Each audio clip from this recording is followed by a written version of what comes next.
Good evening. Let me first exhale. So I tell you, every time you think you got shit going good, every time life reminds you you ain't in control of shit. Welcome Friday evening. It is 7 o'clock. It is the new norm. And I'm a little flustered. I'm a little pissed off. I'm a little tired of the bullshit. I'm just tired. I'm a little bit of everything. I guess back in the day, you used to say I'm a little bit of rock and roll. I'm a little bit of country. I'm a little bit. Um, I hope everybody's well. I hope everybody's enjoying a good day. It's an awesome thing to be able to enjoy a good day when you can. O'clock, it is the new norm, and I'm a little flustered. I swear to God, I wish it was so much easier. It never seems to be much easy. Never seems to be easy. Never, never. But I guess that's what life's about, right? Life always seems to be hard. No matter how much you want to make things easy in life, nope. There's no such thing as easy. Everybody got their own things to do. Life sometimes just does that to you, right? So as I'm getting my shit together, making sure everything is good, I'm trying to find everything because it seems like what wants to be on doesn't work the way it's supposed to. What I need to be on seems to be lagging. Making sure everything is good. I'm trying to find everything because it seems like what wants to be on. You see, I'm trying to log on. I'm trying to make sure the sound and everything is available so everybody can come on that is interested in coming on. Comments are available for whoever wants to leave a comment, what have you, because it seems to be, like I said, it's just life's a trip, y'all. Life's a trip. Okay, I think I have just about what I need right now to start with, and welcome to the show. 7 p.m., 7:05 p.m. Friday evening, last day in April, 2021. And shit just gets real. Every time you turn around, positive energy seems to always gets combated with people's bullshit, nonsense, personal agendas, life itself. You know what fucks life up, y'all? For real, in all honesty, we do. We let life get in the way. And what I mean is that we complain so much about life, and me included. Trust me, I'm not saying this to be an authority. I'm an authority of my own life, let's just say. But we get in our own damn way. And let me try to get myself together. But I hope everyone's doing well. There is a lot of stuff being discussed right now in Washington D.C. Let's talk a little bit about topics because that seems to be the thing that everyone looks to get and receive sometimes from me. I can say all the time, but making sure the updates are involved. All right. The federal government, it's in a disposition right now. Let me see if I can get some vital information specific to the um, the discussions being had in D.C. Congress. Congressional decisions made.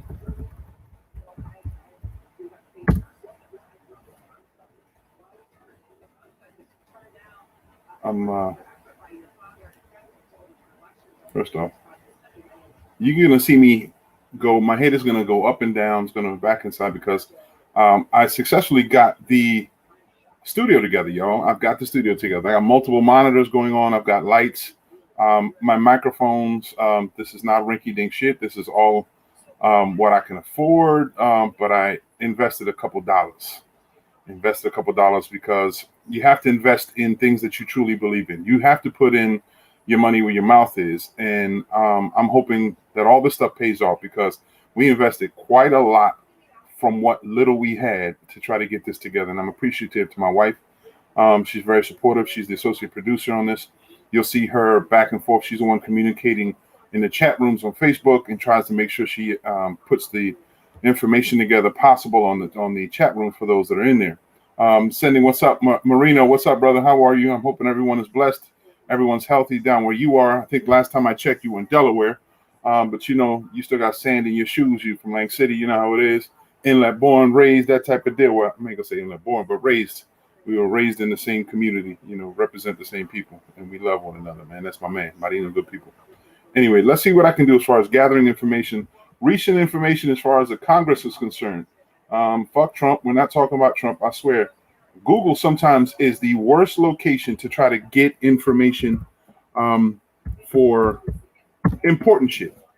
One of the things is the problem is that Google is a search engine that is pushed around because of the marketing dollars. If anyone knows how Google works, if you pay into it, your information could be the first thing out there. And some people like to say it's the algorithm. Nah, it's pimping. That's what it is. It's pimping. It's how Google pimps the marketplace. That's how Mark Zuckerberg and the rest of these individuals have made so much money on individuals and businesses throughout the world. They manipulate information and disseminate it how they think it's important. So I'm going to try to get information. Are you back in Jersey, Marino? Okay, I see you. Brother, I hope you understand that I don't engage in conversations in the chat because the chat takes away from the show. But I love you, man. I'm hoping everything is well with you, bro. Okay. For anyone who's watching the show may not understand the framework, only because too often times live is used sometimes for people to try to have an audience, to have a conversation, engage one-on-one with individuals, to go back and forth. They pause a lot. They sit and wait. I'll sit and wait for everybody to come on, hoping they'll have a gang conversation. The new norm, it's a show. It's basically a production that try to put together information so you can be enlightened or encouraged in some of the things that are happening in our world. In addition to, it's also a corral of personalities sometimes that comes on and shares our opinion, various opinions here and there. So at times people who understand and engage the new norm 2.0 with me, Mo Delgado, the sexiest damn person in this chair. You like that, right? Okay. We try to engage in this conversation. We try and enlighten one another by giving you an opportunity to sit at the same table as myself to share opinions. However, I think we get lost in the concept, and I'm going to try to bring it back and corral it back to what we need to, because I'm trying to be as serious as I possibly can about this show. My heart is into this, the new norm 2.0 and the production and the intent that we've done. And in order to do so, I'm going to have to corral it down. So no time for bullshit. If you guys want to talk and all that stuff, instead of doing it on the chat, thank you for the comments here and there. But if you're trying to get me to engage in the chat room, please forgive me if I don't. My wife might hit you up with an acknowledgement that you're there. It's not intended. It's just my focus. I have so many things that I have to do for myself. I don't have a production team. So there's so much that I need to do that I want to make sure I get the information out there to you for those that are looking for it. Plus, and then engage later on in the conversations with those people who may be interested in engaging in this conversation by coming on the new norm. For those of you that like to participate and have the opportunity to participate, come on through. You're connecting. If you're watching me now, you're watching me either through YouTube or you're watching through Facebook, which is generally the most popular location to find me on. The new norm is available to you. All you have to do is click on. I'll make the pathway for you to come on available to you. Man, I swear. Come on. The pathway, I want to make it available to you if you're interested in doing so. However, let me inform you folks, if you're interested in coming on, if you've been on before and you're interested in coming on, you would have to probably erase your cookies on your device. So you're able to get on, because this is encrypted. Nobody can just come on and bomb us. So we want to make sure that anyone who's interested in coming on the show can come on the show. You just, not anybody can do so. So just make sure you connect yourself through the link on the comment section, and then we can patch you through, or I'll send you an invite through the emails so you can have access to the show itself. It's extremely important that we follow that protocol. This is not the chat discussions that you see before. This is the new norm 2.0. Mo Delgado. It's a production. It's a small production, and we try to do is engage everyone. Need be, and try to give everyone opportunity to be part of the conversation but you got to be part of the conversation. We tend to sometimes sit behind the computers, sometimes, as they say, um, armchair gangsters or whatever, and go out and express themselves how you need to or as you feel like you need to in the chat room. And sometimes you may engage in a conversation you didn't intend to, create some opposition, place some places you don't need to, or just misunderstood. We have a terrible tendency as human beings of misunderstanding one another, first off, because we don't listen. Secondly, when we're talking about the world of technology today, we don't read. Half of us can't spell. So how the hell do we understand one another if we don't listen? We can't read, and we sure as hell not speaking clearly what we mean. So the new norm gives us an opportunity as a platform. You can be visualized by seeing a camera and or the audio itself, so you can hear yourself and see yourself. And if you can't come on for the video portion of it, you're welcome to come on in the audio version, and we'll just leave you at that. But we engage you, we encourage you, come on the show and have a discussion about your topics, the most important topics that you think of today that needs discussing, or if there's information that you think should be discussed here. But a lot of times, let me first say, a lot of times, some of you are waiting to engage or hear about specific information that you're looking for. You're looking for the T to talk about rumors, to talk about individuals that we know exist in our community, certain parasitic behavior. We're talking about this and that is popular within. But you know what I hear also by people who apparently watch the show? I hear a little bit from my family members. They'll watch it for 5 minutes and then bounce off because they're not familiar with politics. How real that is, how true that is. Most of us are not familiar with politics. Most of us couldn't give two shits about politics, but we love to say we voted for Barack. We love to say power for the people, vote or die, but don't know shit about politics and don't get ourselves involved in the politics. We don't make phone calls to encourage one another to vote. We don't look into the information, just like we're quick to Google, yo, where can I get this latest pair of sneakers? Who has those sunglasses that girl was having? Oh my God, did you hear the news of so-and-so breaking up? You got all that information readily available to you on these phones, these wonderful devices, smartphones. But you don't gather information that's necessary. You wait for somebody to give it to you. Something that I hear so often in this small town, little Pensacola town of Lang City, is it was in the paper. How many times have we seen the newspaper, our local newspaper, boister a lot of information that is fictitious and or made up or unrealistic and or untrue? But we love to listen to them. We think they're the authority of everything. But you don't see the same writers. The editors have their own agenda because the inner city doesn't buy the paper because of whatever the issue. So the topics being discussed at the press of Lang City don't necessarily engage us inside the city. It's only engaging the other people on the outside of the city that love to be blasphemous about people that live in the city. So we don't engage. We don't get information. We wait for somebody else to give us information. Oh, child, did you hear? So-and-so did this, We're famous for the rumor milling. We're famous for rumor milling. We love to give this information. If anybody's ever played the game where you have kids in a circle and you whisper in one ear to one kid and they go around, by the time it gets back to you, it's all misconstrued and misunderstood. It's all over the place. That's society today. We don't have the ambition nor understanding that we have to play a bigger part in our lives, in each other's lives. We have to do a better job. Get information, real, true information. Ask questions of your people. And here's another thing. We love to throw dirt on politicians quietly from the back. You're not bold enough to say something in their face. Listen, I heard you said this. You was a straight liar. Explain to me how this is true. And if it's not, you need to redact that. You need to apologize for saying that, and you need to correct the measure. But some of us don't have the balls to say that. Some of us don't have the gumption in themselves to believe that we have the authority to do so. But these are the same individuals that look for your vote for them to be in power.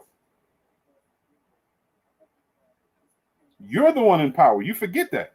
You're the one that pays the bills.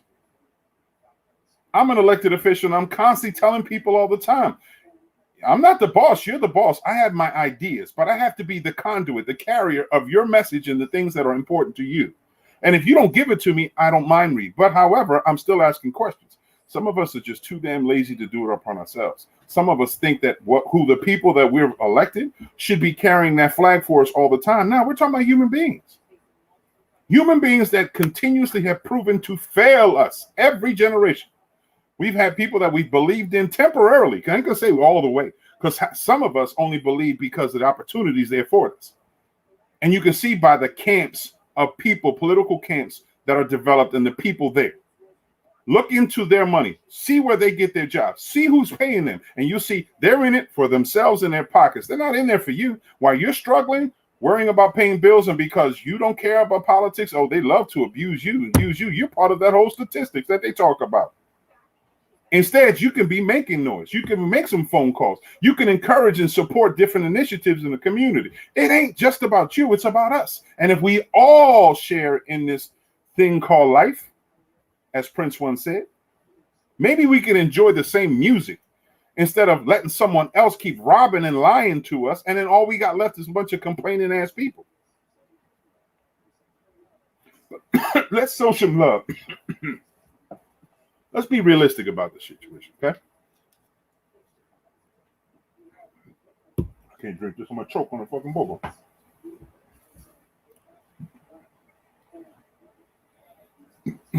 Pardon me. I was trying to drink some mocha tea, and I didn't recognize there's some boba balls in the bottom. Anybody who does mocha tea, boba, sometimes they have boba balls on the bottom. They have big ass straws that you can suck it up. If you suck it up too much, you end up choking on the shit. The things that we create that sometimes are the problem why we are the way we are. I hear you.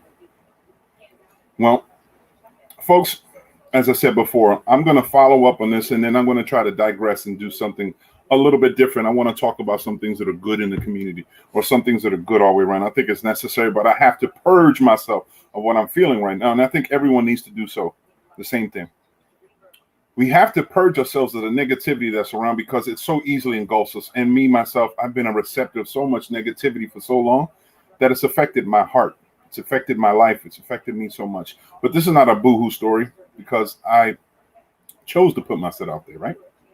I placed myself in that situation to sacrifice my life and my well-being for the benefit of people who couldn't give two damns about me. That's the choice. I live with it. Moving forward, I'm still doing it. Moving forward, I've gained a lot of respect from people who never even give a damn. They only looked at me for two things. One is, what can I deliver to you? And secondly, what do I represent? And what I mean is how I look. If you're looking at me, some of you clearly by my complexion that I'm not Caucasian. Clearly by how I'm dictating means I can speak English. You can't see any identifiers that I may be Muslim, that I may be Christian. You can't see any identifiers.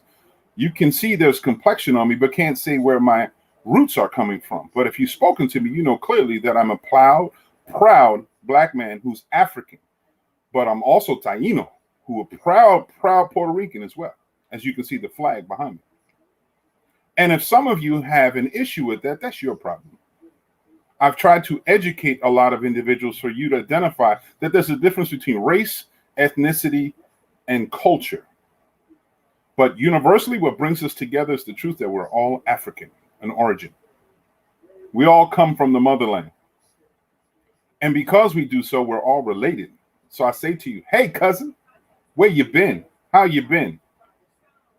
And in saying so, I move forward and also saying, some of us can't get past what we see, and then we decide a lot of the stuff. Racism was a topic that was recently discussed. I think it was yesterday that the president has his State of the Union address, and there's a Republican retort. The Republican retort came from a black Republican from South Carolina. And then immediately the vice president, who's also African-American and Indian American, came in to retort what was retorted. The ongoing discussion is America racist? I'm here to tell you, America is not racist. It's the Americans that are racist. It's you and I. It's all the people in the society today that allow race to be the factor of decision. It's white supremacy that's been underneath the fabric of America. It's woven in the Constitution. It's woven in the great flag that we like to hold up so dearly as a symbolic reverence to those young men and women who sacrificed their lives to defend our way of life. And this is the concept, our way of life. What is our way of life? Is it that white supremacy, supreme, rules everything, and we can't fathom that people of color can do it equally, if not better? That we can't fathom living equally in this nation, that I'm willing to give you scraps off the table, but I need to eat first.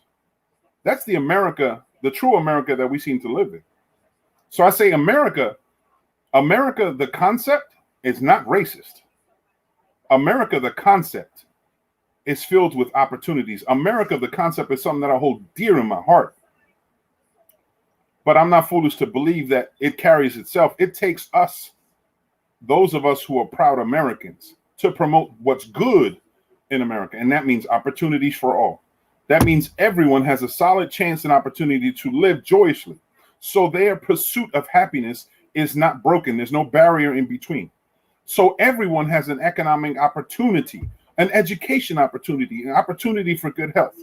But those factors are not as easily true for everyone. And we know this, man, but we love to play differently.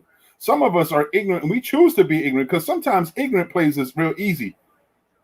And it reminds me of an image that I hold dear to my heart because it was part of my childhood. How you saw the mammy concept that you saw in the Little Rascals, and you saw Farina, and he had this really tough, really difficult and belittling image of a young child who was a member and a really beloved member of the Little Rascals organization, but you didn't hear him speak. He just looked like he was buffooned. That was the image that America saw. And that's the image that America still sees of us. A lot of Americans still see of people of color. They don't see the goodness in us because they don't get a chance to, because a lot of the marketing that you see loves to promote all the negativity. We love to glorify and glamorize crime. I've said this on many conversations before. In our small town, we glorify drug dealers, hustlers, killers, shooters before we do a teacher. We glorify drug cartels and mobs before we do a youth organization or a community organization. We're quick fast to tell you, fuck you, mind your business, before we check on our elders who are living alone. We've got a messed up society here that on the basis of what we've started, we're lost in it. And it's going to take a lot of us in our present day, more of us to make it work, to do better by it. I'm using this platform to try to bring some attention to the things that I think are important. Some of y'all might just be like, there you go again, to that rant rave putting up on a soapbox. And if you feel that way, you can click off, switch away, and whatever. You ain't got to listen. But I tell you what, for those of you that are listening and can identify to what I'm saying, I appreciate you. And I know some of you may not be brave enough or may not think it's even necessary, or you don't want to waste your time to even say the same words that I say because no one's listening to you, right? No one cares about what you see. No one cares that something is wrong. As long as it doesn't come into your home, you won't care. But y'all call one another, yo, did you hear this and that? You'll text one another, did you hear what's in that? You'll see the DMs of videos of people in a dysfunctional situation. Just recently in the community, dear to my heart, right smack dab in the city, in the village, a bunch of fights transpired, a lot of issues, a lot of stress, a lot of behavior that's demonstrative of how dysfunctional we are. What is the basis of all this animosity? I don't know. But I guarantee the more conversation you have with the people involved, you'll find out that it wasn't worth shit. Nothing important, nothing stupid. But you know what it has done? It showed that we've got work to do. It shows that us elders, we're still keeping our hands wide out and open instead of put together, so nothing falls between our hands. Nothing falls between our fingers.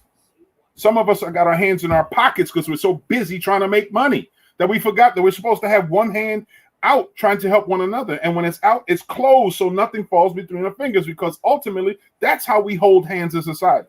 You got to be able to extend that hand. But nah, some of us like to put our hands in our pockets and get all that, got to make my money, got to eat, so on and so forth. Okay, sounds like predators. And what's happening in the predator community? We're all feeding on one another. Our youth are killing each other. Our seniors are dying. Those in between are struggling so hard that we're trying to find mechanisms of coping. And what are we doing? Relying on shit that we know is destructive, but it's easily available. More people are easily becoming drug dealers than they are doctors, because the drug game has always had an application waiting for you. But to become an educated person, it requires so much of your time and effort to get there that it's not going to be easily available. But the drug dealer is willing to give you a shot. And you tell me America is filled with opportunities for our folks? It is. If we get past all the bullshit that we're facing today. And it's a damn shame, because if each one of us spent 1% of the income that we spent on the bullshit and put it together in a fund to ensure that our kids went to school, not just college, y'all. Not just college. I'm talking about to a trade school. I'm talking about to a secondary educational source that makes them an expert so they can earn a good living. So they won't have to think that going out there and hustling, peddling pills, selling edibles is the way for them to be able to manage the great American dream, the facade that we've all lived into. It's that romantic story, America, it's the streets are laid with gold. Yes, full of shit. I look outside and my streets are laid with potholes. I don't know about yours, but we got work to do. Laurel, I see you in the darkness in the back. How you feeling?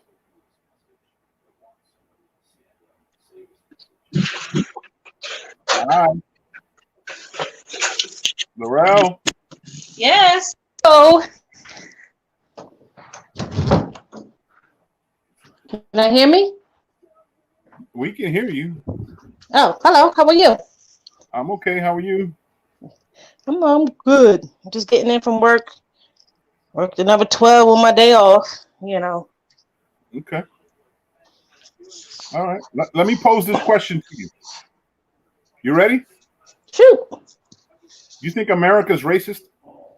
Yep. Tell me why. Because of the things that they can't let go. Who's they?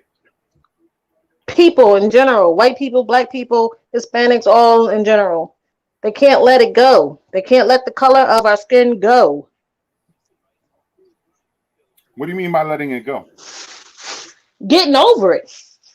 Like, we know who we are as a person. We know who we are as a people. We don't need to keep shoving it in your face. I'm black. I'm black. I'm black. You're white. You're white. You're white. We know what you are, but we all God's people. We all bleed red. Okay. I hear you. I agree with you to a certain extent. I had a similar conversation. I've been having similar conversations with my wife. We're talking about racial relations, and the discussion that I had or been working with is based off of the hate that we seem to hold on to in ourselves in the community. And most of it is self-hate. I've been watching lately on TikTok. I don't know if you go to TikTok. No. Okay. TikTok is a resource, I think, to me, that gives small little snippets of information of people sharing similarities or common thoughts. There was a couple people who are Latino who are basically stating some of the same things I've said before, how awake or aware Latinos who understand our blackness, understand our dedication and our commitment, are being still treated so unfairly and disrespectfully, and treating us so badly by our brethren, our own black brothers and sisters, that we. Exactly. They come at you first. They Yep. come at you first. It'd be black on black crime. I mean, not even crime is a problem as far as shooting and stuff. I'm talking about just talking to you in general, especially working in the casinos and stuff. You're trying to talk to them and tell them, excuse me, the policy said, oh, come on, my sister. Blah, blah, blah, blah. Nah, I ain't even about that. This is my job. Like, you can't do that. Hate, So, and right. Hate within in our own communities. And I said this. mm-hmm. I said this. I ran into a situation right outside my home. I saw a young lady who seemed to be in a situation where she's working, whatever. But I saw the young lady, and I was raised as if you're a younger person and you see an elder in the community, you should speak to the elder out of respect for who the person. Exactly. Out of respect, if you see that person. Well, the young person laid eyes upon me. I gave a nod, and she turned around and walked and maintained it. So immediately I took that opportunity. I said, that's the problem that we have in our society today. We're forgetting to speak when we see one another. How are you? Mm-hmm. Right? So it went on going, and she said, well, you didn't speak first. And I kept saying, that's half the problem. We're so wrapped up in our own bullshit that we assuming someone else is obligated to speak to us more amicably than we are to them. We're so wrapped up in our own fucking hatred and our beef and our bullshit that we forgot that kindness is humanity. Mm-hmm. And you know what's sad? In our society, we talk about race relations. I think we've been so beat down with white supremacy that some of us have learned the ways of white supremacy. It's been part of our own. We don't trust one another. We don't love one another because we've never seen it. The society today is subsequent, or the legacy of hatred comes from slavery and white supremacy that went beyond that, because we've seen identifiable counts of white supremacy in Europe and Africa.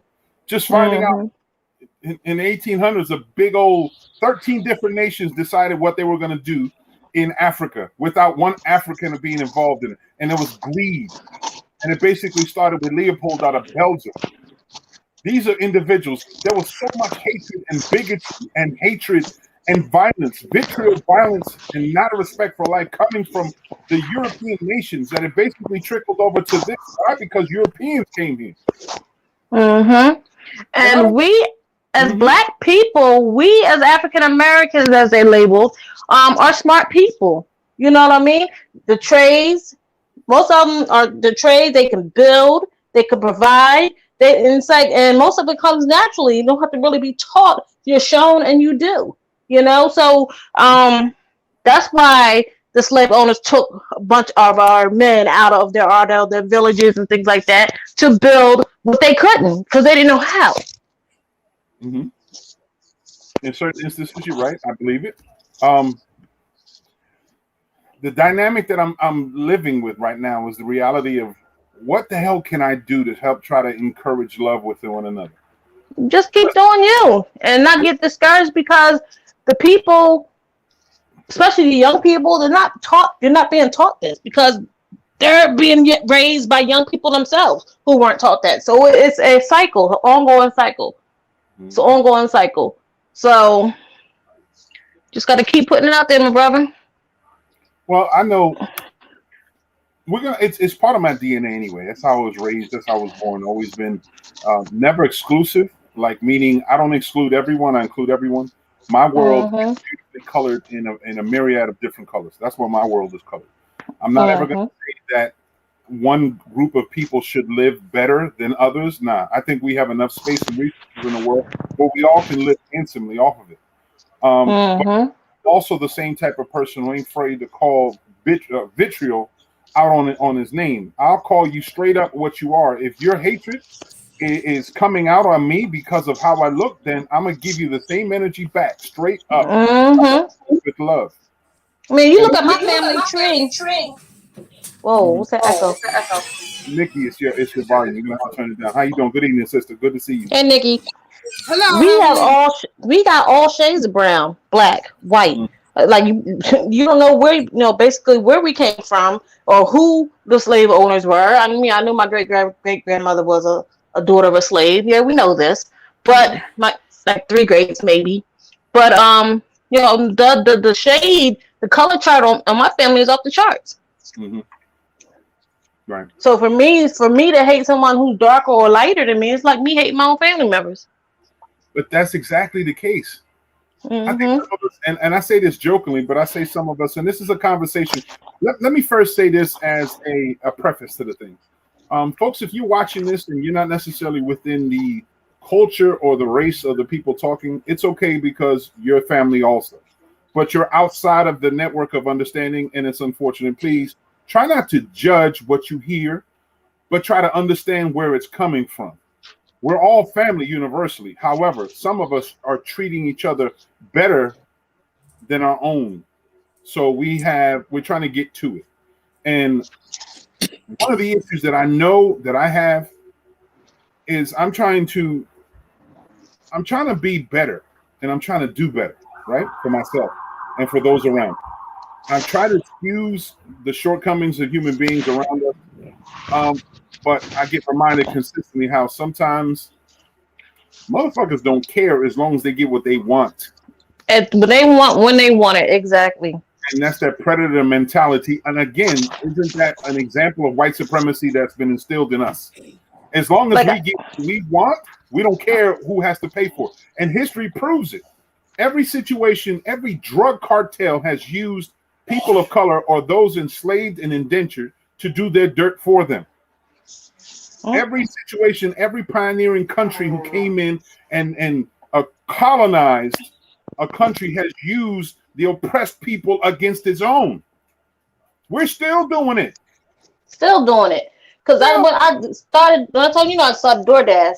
So I went and got the young ladies order, came, knocked on the door, whatever. She opened the door, looked at me, and I said, "Hi, is your order?" I got there and it wasn't ready. She snatched the box from me and shut the door, and no thanks or nothing. I wanted to throw it on the ground. DoorDash. Woo! You're gonna have a special time with that one. Get them, I get them. Didn't I tried say it. that? Didn't I say I that to tried it. you? Yeah, I understand. I understand. But it's just like that. We don't say thank you. How many times you go into a store, and I see this all the time when you see going into a Chinese fast food place, right? You go in Mm-hmm. there, how many times you see it, especially depends on where it's selected. If it's somewhere in the hood, you see somebody, yo, put some hot sauce on that motherfucker. They'll say the wild shit, and I never hear a thank you. Never hear thank you or please. You Never know what I hear. mean? Just cause you paying for it, somebody's still doing you a service. Yes, it's their job. We know this, but they're still doing you a service. It doesn't hurt you to say please and thank you. That's both sides though. The So merchant don't. yeah, The no, merchant don't. they don't. No, And they don't. and then the person supposed to be spending money in it don't say nothing. So it's a Yep. lack of respect on. And then we hear about the shit. But there's And two rights make it right. I mean, two wrongs make it right, though. That shouldn't right, stop you as a person saying please and thank you, whether they say please and thank you or not. of course, even acknowledgement, just as simple. Mm-hmm. Acknowledgement sometimes goes a long way. I just think that it's Yeah. that you see it more in communities like ours because of the lack of love. You see, Mm-hmm. we have very little love for one another, and half of the time is because it's a sexual opposition, right? Females hating one another because there's a guy one likes, another guy, whatever the situation. A guy will say, or a female will say to another female, she thinks she cute. Guys with the money issue. This guy's making more money than I am, or there's a jealousy situation, or this guy used to play football back in the day and he was better than mine. So there's an opposition there, right? There's always some reason on the back of our mind that we have made up and agreed to say that's a good reason for us to not treat them with just universal respect. Hi, how you doing? Speaking to them. Mm-hmm. Especially if you look at me in my face. You look me dead in my face and don't say a word. No, listen, I don't agree with that because I heard Mo say, when the person don't speak to you first, you should still speak. I was Mm-hmm. taught when you walk into a room or when you walk up to a group of people that you should speak first. I had a gentleman, I'm not going to say no name. He walked up the other day and I was speaking to someone out there. He went right to the person and started talking to them. Never acknowledged that I was standing there. He couldn't miss me because I'm 6'2", and Hello, he never said hello, how you hello. doing? Yes, he Hello, how never you said doing? anything. But with that big attitude, oh, I'm the man, he felt like I should have addressed him first. So I didn't speak. I asked him, did he want me to move out the way so that he can, do his conversation? He said no, and he went on. Then he came back a second time. He came up a second time and still didn't acknowledge me. And I said, am I in your way? And he said no. And he left it like this. So, no, I'm not going to speak to you. You came up into a conversation that I was having to talk to someone. Why should I say hello to you first? Well, that's your opinion. That's how you feel about it. You should have dug in that ass. But I would have been like, hello, how are you? You Exactly. forced him. You forced him to acknowledge you. Hello. Oh, you can't see my 6'2" frame that you can't No, speak? but I You're know that the much better attitude. that you can't speak to me? And I know I who know you're the talking about. attitude of this person, and I know his mindset was, I'm the king, speak to me first. No, I will not. Listen, their mental health problems are not your concern right there. All you are is a human being. A person can feel so good about themselves for philosophical ways or for superficial ways. It don't fucking matter. If you walk into a situation and you choose not to talk to me just because you mean and we got no beef, then I'm gonna make sure. Oh, hello, how you doing? How are you? How you doing? Good. You're you having a good time? I will force a conversation. Have a good day. Because you got to take that effort. If there's some especially beef, when I know you don't want to talk. Oh, hey, how you doing? Yeah. And if there's some beef, then you don't necessarily have to push the envelope to cause more beef. You can just say, well, how you doing? And walk off. That's all respectful. I know tons of people in this city that don't like me just because of political ways, and they are forced to say something. I'll make sure I say something back. How you doing? You all right? Good. How are you there? Good. That's just old school. We're old school, right? I am. Don't let somebody stop your old school traditions that are helpful because they're not taught well. They're not well brought up. That's their own dysfunction. What they say. And you're a Christian woman. You're supposed to pray for them, aren't you? Absolutely, but I'm not going to give you the benefit of the doubt to think you could just walk up and not say nothing to me and I'm going to bow down and say, oh, hi. No, the hell with you too. Well, that's exactly. You ain't got to be. You ain't got to be bowing down. You're not bowing down. You're reminding that person you need to come off that perch. You're not. And you standing here interrupting my conversation. Hello, how are you? Yep, that's all. That's it. Hey, what's up, Adrian? Good to see you, brother. How are you? What's going on? I'm just enjoying the conversation going on with you guys here. Just sitting back, relaxing. A lot of that stuff, being in the casino industry. I mean, the Rev would know and Mo would know. It's never an easy thing. Just remember. Manners is not something that you're born with. It's something that you acquire through life. It's called manners.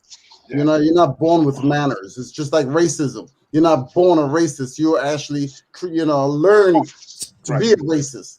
Right. So it's a difference in mentality. That's what you're actually looking at. Right, exactly. But you know what? And you hit a point that probably a lot more sensitive and most disregarded. We live in a town that hospitality is pushed upon us. And hospitality, the industry itself, creates more animosity than any other industry. It's proven. Records proven the whole nine. There was a lot of hoopla, a lot of discussions about which industry is worse, which industry suffers this and that. There was a lot of discussions, police talking about suicide, alcoholism in bartenders or food and beverage.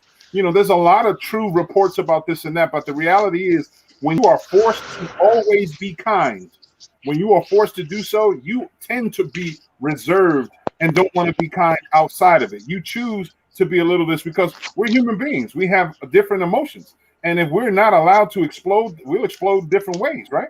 We're angry, we have to hold in. That shit right there blows up in other areas. And then unfortunately, people who don't deserve it get it, right? So we're not allowed to be truly who we are. It comes out and people will see who we truly are. Just like the person you talked about, Nikki, that you saw, who come to you a couple times because they thinking they're all that. Let them keep thinking that way, but just prove to them, yo, you know better than I am. But I'm going to speak to you and say, how you doing? I hope you're well. Listen, I think you may need some help because obviously you're kind of crazy, and I think you should get some help. Hey, and I get you. That's all. Back in the day, they had an old saying, be kind to your enemies because it drives them nuts. Yeah, exactly. They don't know how to take it. They don't know how to understand. Exactly. You mess up their mentality. You mess up their mentality. And when you get back and you start arguing with them, now you bring yourself down to their level. You see, because when they're down on that level, you don't need to go down there. You need to rise up. It's a big difference. Nick, I think he just hit something right on the nose. I think what he is that guy's so sexually attracted to you. You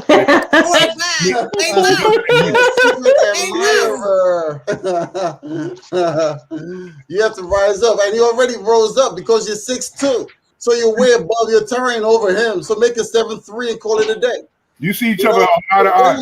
Don't let him bring you down. You look down on him. I think that's what it is. You see each other eye to eye, and he gets nervous.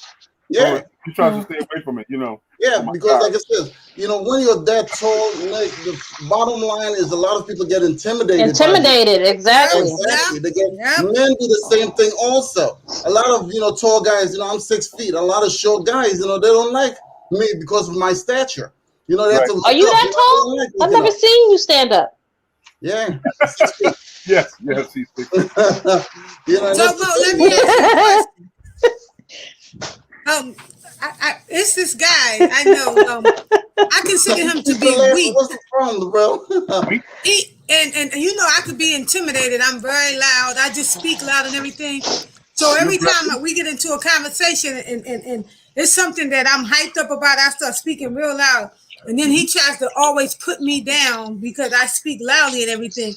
I wanted to tell him, well, that's because you're such a weak man that you're intimidated by me. Do you think that's what I wanted to say, but I had to watch myself because I didn't want to get into trouble.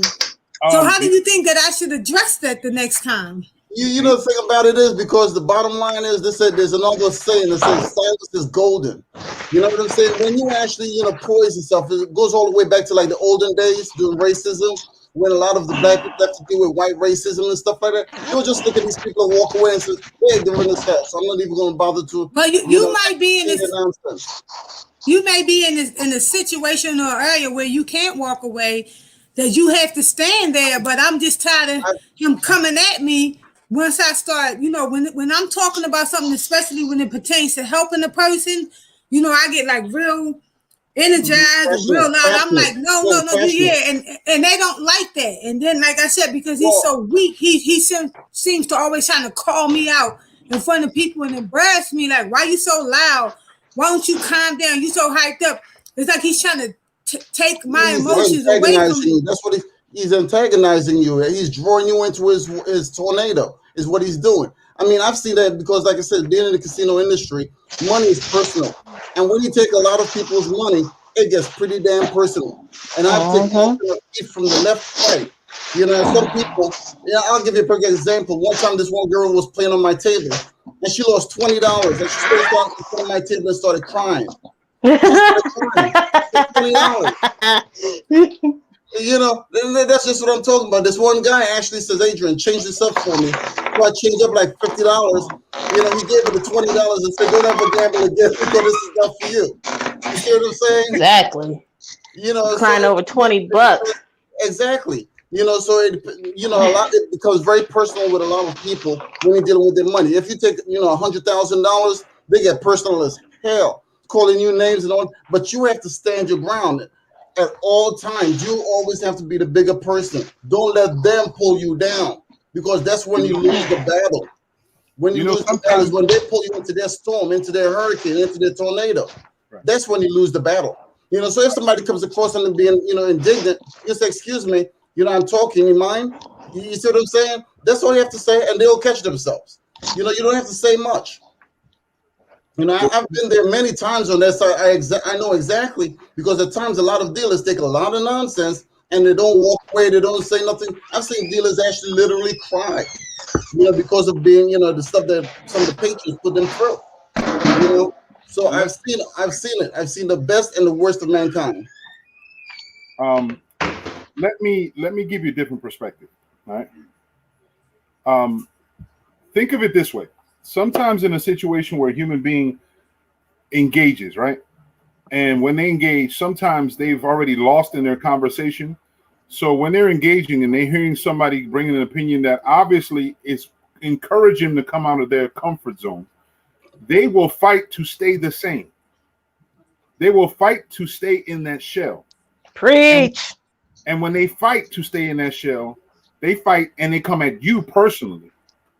Because that's what they're comfortable with. They'd rather be in their soft comfortable shell, left alone, away from everything else, because then they won't ever be exposed. They're scared of being exposed. They're scared of being brought out, and their attention and their true self has to be put out there to be judged. And people are really fearful to be judged. So the minute you come out and judge them or come out and be judgmental, you saying he's a weak man, that's his greatest fear. He's going to attack you in every which way possible. You don't say he's a weak man. Just say, yo, I think there's a lot more to you. You got to think about that. I think Yeah, there's but a lot I don't think that's the case.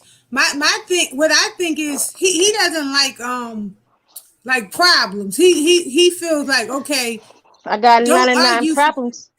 Yeah, you know, don't you working too hard to help people. You're going too far. You're doing too much. He doesn't want to do all of that. He don't want to put all the effort into it to where I take it personally because I put myself in these people's place. right. So when I keep pushing and pushing and pushing and pushing, that's when he attacks me. You know, What's like Well, you take a self-centered person does what? They only focus on themselves, right? And the Yeah. minute you encourage them to have to think somewhere else, that's not what they want. Then they're gonna be like, something's wrong with you if you're not coming down with me. It reminds me of the cartoon Johnny Bravo. Johnny Bravo was famous for being like, yo, how was your day? Well, nothing about your day. Let's talk about me. I'm Johnny Bravo. It's all about me and my life. It's the same concept. When you're talking about an individual whose mentality is solely about what they want, they're driven. And you feel you're talking to them, they don't want to be on the same track as you are. You guys are just totally motivated by two separate things. Sometimes you're going to clash that way. If you have a person that's so self-centered, that's how they are. They're going to gravitate to people to say, yeah, you should be self-centered. And you see parasites grab to one another. You see snakes of parasites all together. They're not attacking each other because these are snakes. They know that they're all about parasites, about eating what it is, but they're not going to attack one another. There's no game to it. So you just have to think a little differently about that situation. Sit back, don't normally engage. Sometimes it could be like me. You know how sometimes I engage with you just to stir you up? yeah. And I think there's a lot of people like that in my office, but we have fun. We do it as fun. Right. You know, I don't take it personal with them, but this particular person I take it personal with because I keep feeling like he's trying to attack me because what I like to do to help people. You're giving them too much energy, Nick. You're giving them too much energy. You're pulling You from took the yourself. words right out of my mouth, Adrian. You're giving them too much energy right there. You know, you got to back it down. You know what I'm saying? Because he's trying to get attention from you, and he's drawing a lot of energy from you at the same time. You can't allow You're giving him that. too much power. Exactly. You're turning it over. And the thing about it is when it comes to your job, you have pride in your job. You take pride in the job. You take pride in helping people. Not everybody has that passion. Not everybody has that passion. Some people don't give a damn about their jobs, to tell you the truth. True. You know, and that's just the bottom line. You know, you tell them to wipe a table, you know, they'll wipe half of the table and then leave the glass on the table. You know, just not having pride in your job as a waiter or a waitress. You know, you would take pride, and a lot more people need to do what you're doing and take pride in their job. That's the bottom line. You know, they talk about bringing this country back. Yeah, this whole country and this economy is on reset. I've always said that from day one. But the bottom line is, how many people are going to take pride in their job, and some people are going to move on to their job. You know, move on to other jobs. You know, they call this the YOLO economy. You only live once economy. That's what's happening now. That they actually quoted a name for it. It's called YOLO. You only live once, and you got to make it a good go around. I've seen too many people checked up out of here off of stress, and it ain't worth it. And you know what? Sad is that too many of us look at life in economic terms. It doesn't. It's what it is. It's not something that defines us. I have yet to see anyone be happy because of the dollar that they made. It provides, but it's not because of the dollar. The dollar's a tool. It's what it provides you. So the economy, it's a reflection of what motivates individuals. You can always tell society by how it's motivated. When it comes to human beings, ultimately, Nick, the authority that you give to someone, it depends on you. If you're giving this person the power, energy, and authority to judge you, then that's your fault. You ain't got to worry about what he thinks, what they say. He can say what he want to say. You keep doing what you want. What you're doing is ensuring that your blessings are there, and you're blessing other people by doing what you want to. Trust me. I said this, and I've been saying this for eons. The goodness in your heart, the more you do it out into the general public, the more people would want to do the same thing that you do. People they're so wrapped up and overwhelmed with so much negativity that they're starving for something good. They're starving to do good. They're starving to experience good things. They're starving for this stuff. So you give them a chance to, guaranteed, they'll follow suit. They'll follow behind you. I'm going to quote something that I heard earlier this morning. I was flicking channels, and Oprah Winfrey was, on TV, and she was talking about Maya Angelou. And Oprah is like, I built this girls' school in Africa with all of these girls, attending school, and she's like loving every minute of it. Mm-hmm. And what happened was Oprah said, well, that's my legacy because I built this entire school. So Maya Angelou came back and says, no, child, that's not your legacy there. Your legacy is all of the positive things that you've done for people in their lives that you have touched. Mm-hmm. That's your true legacy right there by itself. So when you're doing a job for a person and you're doing it to the best of your ability, they will always remember you. Mm-hmm. And that's the things that we leave behind. Keep the blessings. I know a lot of people, those are the things that you leave behind. That's your true legacy. Not your daughter, your son, and all that kind of fancy stuff. Because when they get old, they're going to go their way.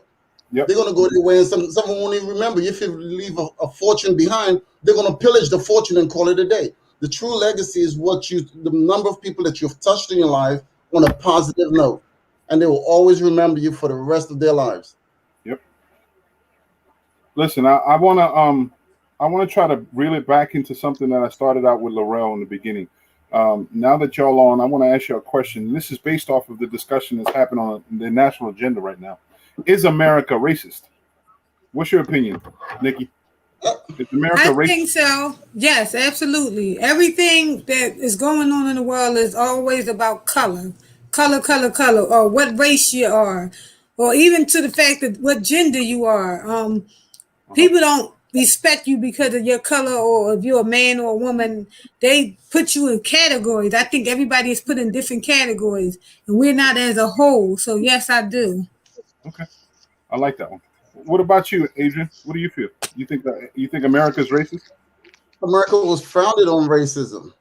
Just face it. It was founded. I mean, that's from the very inception of this entire country. You're looking at, the slaves. You're looking at the American Indians and everyone else that comes to this country. It was born on this stuff, and it still goes on many, many years later. I hear you. Many years later. It's a mentality. It's a mentality, and to change all of these people mentality is going to be very complex. It's a very complex situation. I agree. I agree with you. I'm just trying to question how our dear vice president basically said America isn't racist. And I said before, and I understand the concept. America itself, to me, isn't racist. It's the Americans that live in America that are racist. It's the systems that we keep supporting to continue going, they're racist. And just as a preface, folks, racism is a system. It's an economic system to empower one group or over another, one race over another. It's the economic tool to empower one over the other. That's economic tool. That's what racism is. Now we have bigotry. That's a different one. Let me ask you a question, Mo. Because you live in America, you go to Japan, you're not Japanese, but you're an American. You see what I'm saying? So when you say is America racist, you go to some of these foreign countries and they tell some of their siblings or their ancestors, don't go to America because there's a substantial amount of racism there. You see, so it's a collection of people. All of us, when you go overseas, you're an American. That's the way they look at you. They don't see you as anything else other than American. You speak the language. You was born in America, so it makes you American. It doesn't make you Jamaican. But the bottom line is the racism, when they look at you, they're looking at you as the country itself being racist. You are making a point it's actually a segue to something that I was going to bring up. Recently, I was watching a lot of discussion within the Caribbean culture, Caribbean network of families, right? And the discussion is about blackness. It's about awareness and here in America and the constantly detachment. People who are coming from Caribbean nations don't acknowledge themselves like African Americans here. The clarity that came through to me that really, and I'll say this honestly, it didn't come clear to me until just recently. It made sense. It was like duh. People in the Caribbean identify themselves from where their origin are, meaning the Caribbean island. Correct. Barbados, Jamaica, Right. whatever. Correct. Naturally, everyone sees clearly that we're all black. So that's not Correct. necessarily something that's needed to emphasize. It's only here in America that we have to emphasize the color. But get a Because load of this, Mo. I had a young lady at my job one time who just so happened to be Puerto Rican. And she Mhm. said to me, I thought you was black. I says, and she's Puerto Rican. Okay. So, chew on that for a little while. but But not all Puerto Ricans still think they're black though. wait. Here's the understanding though. The thing is, and I heard this one guy said it valiantly, and he was Puerto Rican too. He says when people in the Caribbean hear the word term black, they automatically assume African American because that's the only area that word is used. That's the only realm where that word, that term is used. So people don't accentuate that. Mm-hmm. They don't really talk about it. We're not universal in our understanding and agreement that we're all black. We see each other differently. And in the Caribbean, they automatically, when they come here, they already know what they are. You can tell who they are. If they're light skinned, they know they're light skinned. If they're dark complected, they know they are. Some of them may have a little bit of self hatred here and there, but it's still distinct. You can still see it.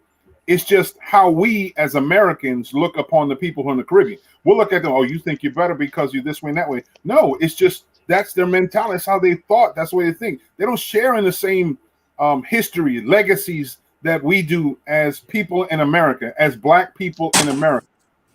They don't share in it, so they can't have. They don't have. They can be empathetic, but they've never lived it. They don't go through that same But situation. They the were. thing about it is, a lot of us come from other countries from all around this planet and Mhm. settle here in the United States. Right. The thing about it is we see and we know because when a cop pulls you over, do you think that he asks you whether you're West Indian, Jamaican, or anything like that? No, he doesn't see that. He sees one thing what he's actually used to seeing, especially if he's from Alabama or something. State police, hey, you're black. It's like, when they look at you, you're black, and when you cut it, they don't give a damn where the hell you're from. They say you're black, just the bottom line. When they pull out that paperwork, at the end of the day, it was a black male. That's what they put down on there. They don't say, well, it was a West Indian, American type individual. No. And I only know about this because I was the first West Indian in Texas Avenue School. I was the first foreigner in that school. Mm-hmm. So I know, and we're going back into the 70s, the mid 70s. Mm-hmm. So I know what racism is all about because when I came to the United States, I never even know what the word prejudice was because we never really experienced that down where I'm from. Right. So I learned that when I came to the States. It was a different sense of reality for you coming from Trinidad. Correct, because I have friends of mine who are Indians, Chinese, the whole nine. We all grew up together and we're like brothers. But when you get up here, everything is now separated into categories. And even when you go to like dealing school and things like that, you have and in the cafeterias and in the casinos, you see the Hispanics over here, you see the blacks over here, the Chinese over there. Everybody is into their own little pod. That's what they actually say. So there it is right there. And even though they have like a universal day where you can bring food into the casinos for the employees, and everybody will bring their own dish, and everybody will go to only that particular dish that they're used to eating growing up as a child. So they still gravitate to the food that they eat, that comfort food. But that's a basis of humanity. That's something that Pavlov had basically understand about comfort. We covet what we know. We cover what we see. So when you see in casinos or large industries where you see groupings of pods of people, they're usually people who are first generation immigrants, people who come from other countries who are here for the basis of work and employment and opportunities. So they gravitate to individuals they think share in the same experience. But people of us like myself, who is second, third generation, we're part of the fabric of America. We see things differently. So we're part of other communities or greater communities. I can say I'm part of the hip hop community. I'm part of the black community growing up. I'm part of the overall Latino community. I'm part of many communities. But a lot of individuals that are coming from other countries only see themselves specifically on what they gravitate to temporarily. In the beginning, it's where they come from because you see immigrants that come from the Far East or in the greater Persian area. They gravitate to them. One is because language barriers. They don't trust anyone else, or they look out for one another here and there. And then us as Americans here, we look at that like, oh, you guys are only trying to do for yourselves and don't care about how we living on here. Well, Something, Mo? The thing about it is when you see a lot of people come from foreign countries, especially from the Caribbean or whatever, A lot of us we work our asses off because the money, like down in Jamaica and Trinidad, the exchange for $1 is $6. So imagine if you're actually trying to get $3,000, how hard you will have to work just to get 3,000 US dollars. You see what I'm Absolutely. saying? So Absolutely. when they come to the States here, this we look at this as the land of opportunity, whereas you can work hard and achieve your goals and your dreams and things of that nature. I know my family have done it. My sister in New Absolutely. York, and my family in Vegas, we've all been there and done that. There's no shortcut to hard work. And when a lot of people come from these different countries, they're ready to work like a freaking horse to get the job done. And Of I've seen course. it. Yeah. And I've We seen see it. it all. How many times? So when people are walking Right. around saying they think that they're better than us, it's not that we think that we're better. No, we just work hard as hell to get the damn job done. I worked two freaking jobs, a few years ago for over 10 years. One of them is my own store, but the other one was working in the casino full time. So I worked my ass off. Some The, people are like, oh yeah, he must think he's better. No, I just mind my damn business and work as hard as hell. but Yeah, see, well, you can't say that everybody don't think like that because I might believe that about you, but on the other hand, your brother, he has that concept that he's better than somebody. That's what I got from him. And but him, he thinks because he has a good job that he can talk down to people. The thing about it, anybody that would know that guy would be me. I know him better than everybody. You know what I'm saying? So there's a softer side to him, but some people just put up that wall. You know what I'm saying? So they don't want anybody to penetrate. So that's how they actually flow. With me, I can give a damn, couldn't give a flying rat's ass because I do me at the end of the day, and I make sure I get the job done. That's what it's all about. do So they it's a have to big be a flying rat though? but what's that? So does it have to be a flying rat though? Hey, I can say a cow, but that's a little too heavy. I got you. I got you. I hear you. The thing is, I'm going to try to bring it. There's a connection to this, right? Because we're talking about individuals who aren't naturally from here, coming here, living a different lifestyle than those of us who are brought up in this community or brought up here in the United States. And we're talking color within ourselves, colorism, right? We're talking about tribalism and colorism, the issues that we sometimes are proponents of. We constantly give that. There is a value in economics. We know this. And people who come from other countries and come to America, work their ass off, and I have yet to see anybody, if you get a job, right? And it's a hard job, but they're paying you damn good. That won't excite you to work more hours because you're making more. Same situation when we're talking about immigrants or first-time migrant workers that come into this area. They're making 10 times the dollars that they're doing. They're looking in their mindset, the more I work, the more freedoms I'll be giving my families back where they come from. And I'm going to send that money. So that's value, dedication, and work ethic. Something that we, unfortunately, don't have the benefit of because we live here. The money that we make is equal to the money that we earn. It doesn't transfer because we're here. It's home base. So we're jealous in one aspect because we don't get to see those spoils that they do from the hard work. And then instead of working equal, we have a tendency, because we're already overworked as we already think we're overworked. We're always overslaved. Half of the time, it's the burdens that we put on ourselves. That's the issue. Like if we lived if you worked in a company that had lots of love, lots of great people around you, lots of positive encouragement, lots of incentive programs. The pay is equal to, if not a little bit better, but you have opportunities to make more money. Do you think you would have the same outlook as far as working is concerned? You would probably like your work. You'd like, working more. You'd probably work more because you wouldn't see it as such a burden as so many of us do about our jobs. We don't look at it as a burden when it's just one of those things that we enjoy to do and we get more out of it than just a paycheck. We tend to do it freely, openly. We do it like crazy. I remember myself working. I worked in the Family Service Association in Pleasantville. I worked there for about a good 3 years. And within those 3 years, I was like the second in charge without having a title over at the Pleasantville Family Center, right? I loved that job. It was the first engagement I had in social work, right? And I worked with kids and families that are at risk. And I had a workload that people say it's incredible. I had over 800 people on my caseload. I didn't think of it as a big number, But it was. I had over 800 people on my caseload, and I loved the job. I was there all the time, day and night, all kinds of stuff. We looked for different things. I didn't see it as a job. It didn't pay that well, but what I got out of it was more enriching. So now circumstances are different. I barely get paid, and I'm not getting pats in the back. It's not too many encouragements. So I'm not feeling that kind of love. So I miss those days. So again, if we had a different working condition, do you think that you would feel about your work the way you do? And then if you're it's about making that money, then how can you not be incentivized by working? The best type of job is the one that you enjoy doing and you get paid for doing it. There's the best freaking job right there in the world. You know, you really enjoy what you do. You just like Nick says, you take pride, in doing what you do. And then you get paid at the end of the day. And like this one guy said, they actually pay me for this stuff. You know what I'm saying?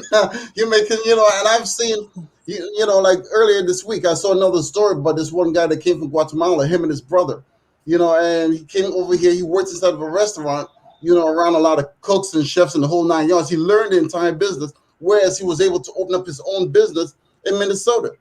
So here, he had a nice business that he put together, Hispanic guy. And what happened during the George Floyd, rioting and everything, they burned the man restaurant down. Him and his family was so bad, and that was crazy, but at the same time, he's like, look, I'm an immigrant. I came from another country. I built a business, a family business, the whole 9 yards. And at the end of the day, it was burned down. However, so his brother got online and actually went to a GoFundMe. And last I checked, it was $109,000 to help him rebuild his restaurant. So there's a lot to say. America has its good and its bad. There's no country that's perfect. So that's what we're dealing with in America these days, good and bad. Right. The insurrection was a bad part. You know what I'm saying? Right. And the bad people. Right. Exactly. So America is a melting pot. It's like a gumbo, like someone said. It has the good and the bad and the ugly. When he did like Jeffrey Dahmer, that was ugly. You see what I'm saying? Ted Bundy, that was ugly. That's what I'm talking about. Well, I think in essence, that's what I was saying earlier. America is not racist; it's the people, our system, some of the things that we hold on to. Even to today, we have a tendency of looking at things differently. The world sees America; they don't see individuals; they see America. America is collectoral. But you know what it does? It also is that because we talked about the categories, Nikki hit it right on the nose, that we like to categorize things or compartmentalize things. That makes it easier for us to digest within the world that we like to look at. The media likes to separate us in races and colors. Black America, but there's always Black America, Black Twitter, Black this, Black that. There's constantly a Black this and Black that. Okay, cool. We know we gravitate one another. It won't have to accentuate that. Why do we always accentuate the bad? But think about it. Hey Mo, here goes something real good for you. I'm gonna say exactly what Wesley Snipes said. Always bet on black. And that's just the bottom line. So when everybody's actually saying black this and black that, black is where the money is. You remember that. When you're in the red, in business, you're broke. When you're in the black, you're rolling in dough. Okay, so just remember that. Black, always bet on black because everything is going black these days. That's what Wesley Snipes said. Always bet on black. Man, you are a walking archive. You are the man. For real. Walking an archive. And what's crazy, Mo? Sometimes, most of the time, the shit makes sense, and I'll be like, "Why am I listening to him?"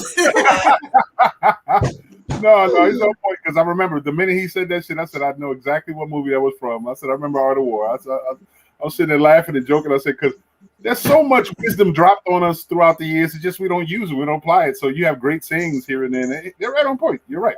When we talked about I've been around a lot of elderly people twice my age. Growing up, when I was 17, I was the first, the youngest valet parker at Golden Nugget. And I was around a lot of men, and I was the only guy that's still in high school.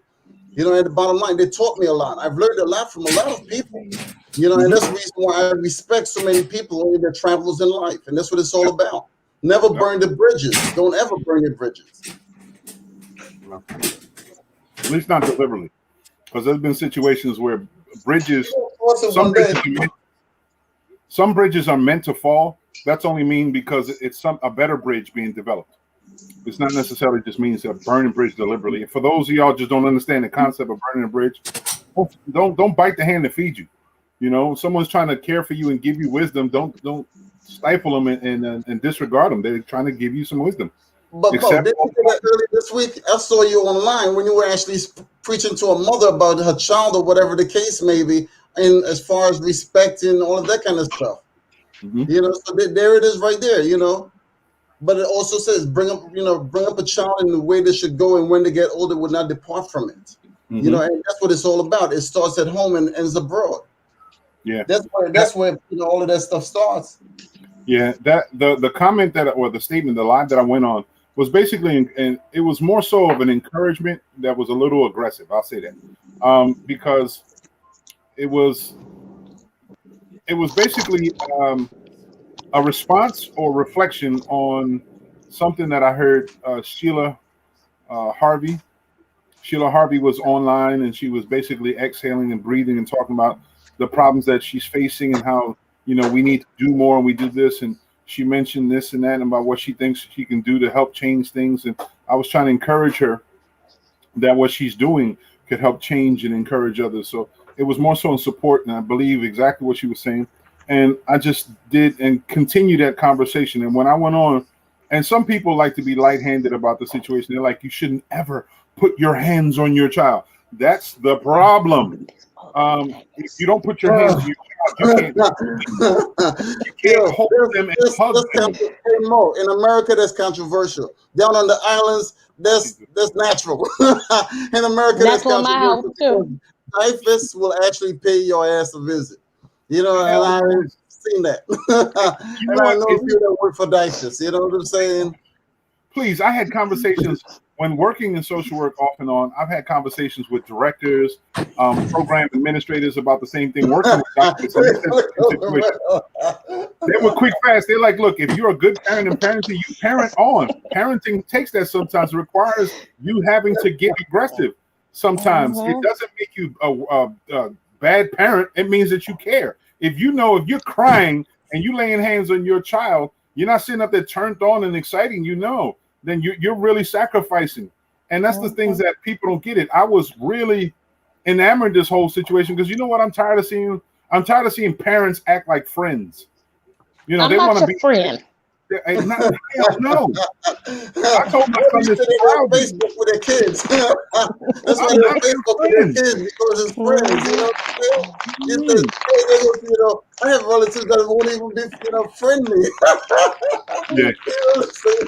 And I They're can my respect that. relatives. Being friendly is a good thing, but we're not friends. We're not friends. I'm So your you're not parent. gonna have your son. Hey Mo, you're not gonna have your son as a friend on Facebook with you. Oh, that's a connection. He's on there. He's in here. That's a connection. That's a Just connection. That's because a I'm growth. being nosy, try to see what he's doing, not because I'm his friend. Nah. The good thing is that my son and I has developed a good relationship, but he respects it. He respects the fact that I'm his parent and not his It's friend. called But he boundaries. talks It's to called me in a boundaries. friendly way. That's just the That's relationship. right. But That's right.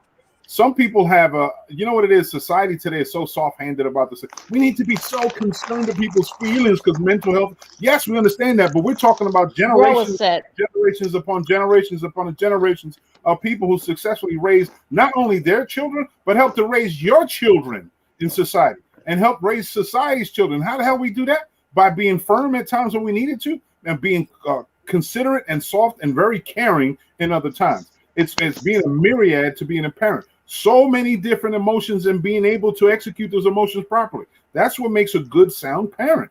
But some people I'd rather go to the corner. My son was you tell my son go to the corner, he gonna go to sleep. How's that hurting him? That's not teaching him any lessons. You go You to know, the you corner after you pick yourself up off the flour. the whole thing is there has to That's be a good, bro. You line. look like a nice mother. No, no, I Mm-hmm. know she handles hers when she needs to because it shows. You can She's see like that a when the kids.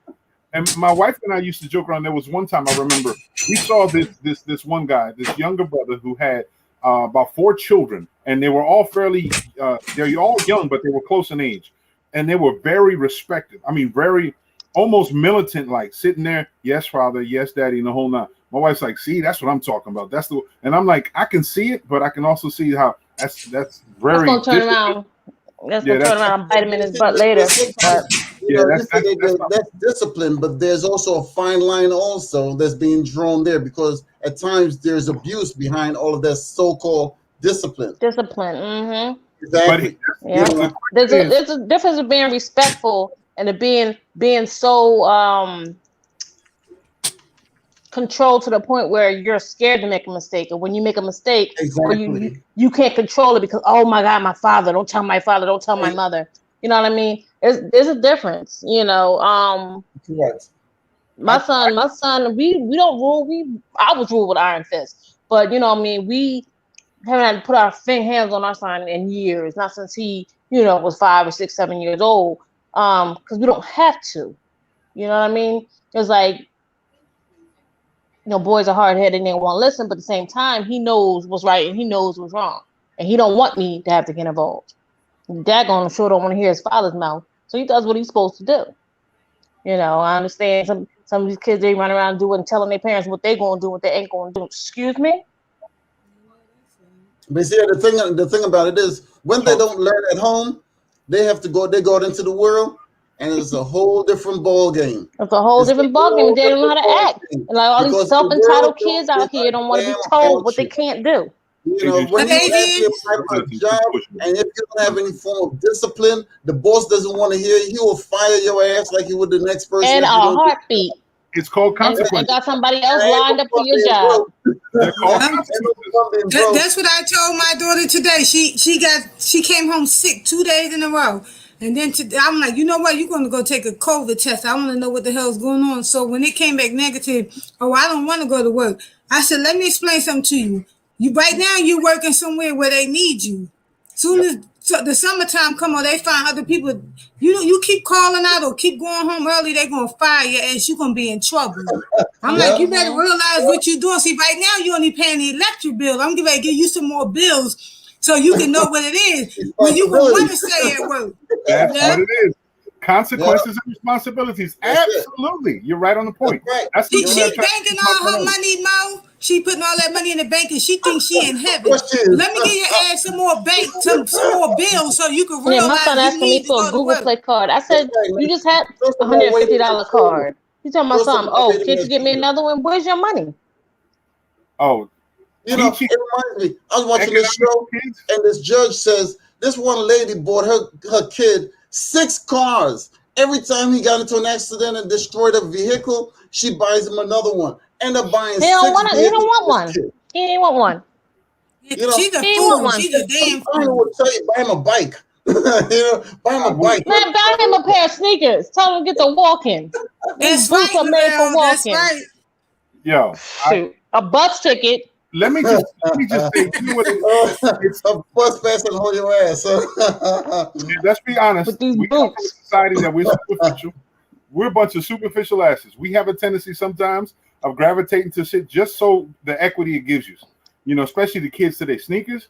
Oh, if it ain't a pair of Jordans or the latest this, they don't feel good about it. But when my son to me, he told me one time, "Oh, Dad, they're only $2.25." I said, $2.25 what? You said $2.25. You had the audacity to say only before you said for real. Not me. Somebody can only get a job. and look, Go Mo, get a jail bill. You how can they pay get for the whatever job you for want. the summertime? Because Sean got a job and he wanted to buy Jordans. He was like, it's my money. I said, I don't give a damn. You better not bring them in my house. I don't care if you work for the money or not. You are not bringing no $175 sneakers in my house. That's a bill by itself. That's an electric bill, cable bill, food bill. My son has not been allowed to really fully engage in his label whore antics. And I called him label whore because never been really able to engage it because first off, we can't afford it. Secondly, I was keeping it real with him. You know what I mean? If there's certain things that you want to get, as long as it's economical, cool. Even taught him there's some things we can find over at Ross or at Burlington Co Factory. It ain't got to come from Foreman Mills. Exactly. So all these places. So I've taught him here and then engage with still. When he first came home, and his mom don't help either because his mom sometimes is like they engage one another. They know not to tell me, But sometimes they engage in them. It's She'll called be like, "Yo, plotting. mom, see these Uggs? On the plot. Ain't these Uggs nice?" And she'll be like, "Oh yeah, that's nice. Oh, they're only so." And I said, "Oh, there they go. They're playing that game."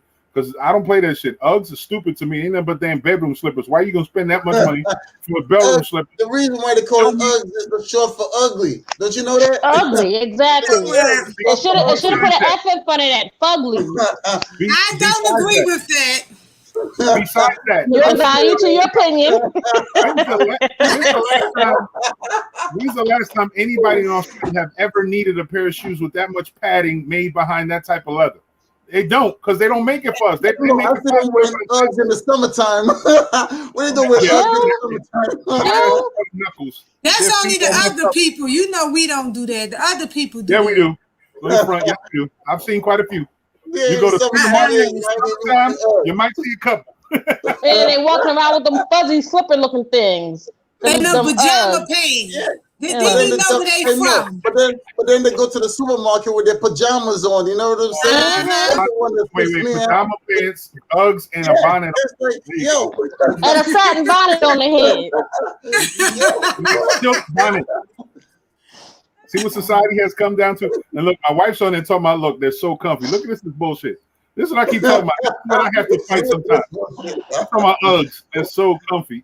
See, that's And the your shit feet that be I gotta warm as hell, Trini. That's right. Your feet be warm. Uh-huh. And then after a year of wearing them, you got to go to the podiatrist and you messed up your feet and ankles. Got foot fungus and everything. You wonder why your feet making knuckles all the time. Why your toes are running. like 4 chips in the summertime. Figure out why your toes are going in different directions and shit.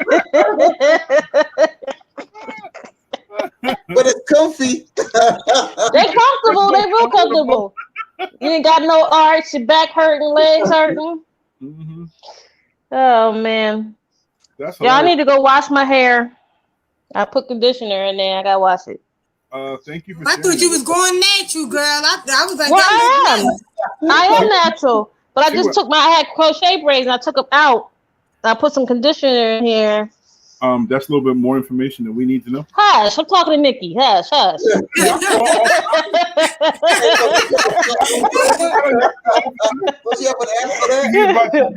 So, don't be jealous. No, don't be jealous. Oh, shit. My solar panels is good. Please, it's good. She remember when my shit was nice and tight. She remember yeah, he used to have curls. He used to have long hair and curls. Yeah, that's when he said, "You remember when it was nice and tight?" Then you got started stressing and fell off. Solar panels. Solar panels. It's funny. It's like, I gotta get me some Uggs, and he's like, "There you go, that bullshit again." That's funny. It's good to hear the laughter. That's Brother Mark. Man. Good evening, everybody. But I wanted to go back into, and I'm sorry because we laugh and it feels good to laugh because that's what we try to do as we love one another's family. But sometimes we need to talk about some of the truths and realities that we got going on. The shit that's still stirring up right now is have y'all paid attention to the amount of shootings have been taking place that have been videotaped or involved? How many more since the Derek Chauvin case had came about? You notice how like every day was 2 or 3? And there's probably been a whole lot more, just nobody caught it on film. There was a whole lot more. This one guy put it together this way. He says, from the time George Floyd was actually murdered on the street until the time, Chauvin actually went to court, recently, about 1,000 people were shot in between that time with, with the police, with the law enforcement. About 1,000 people. That's a lot. It is. It's an epidemic. There's no doubt.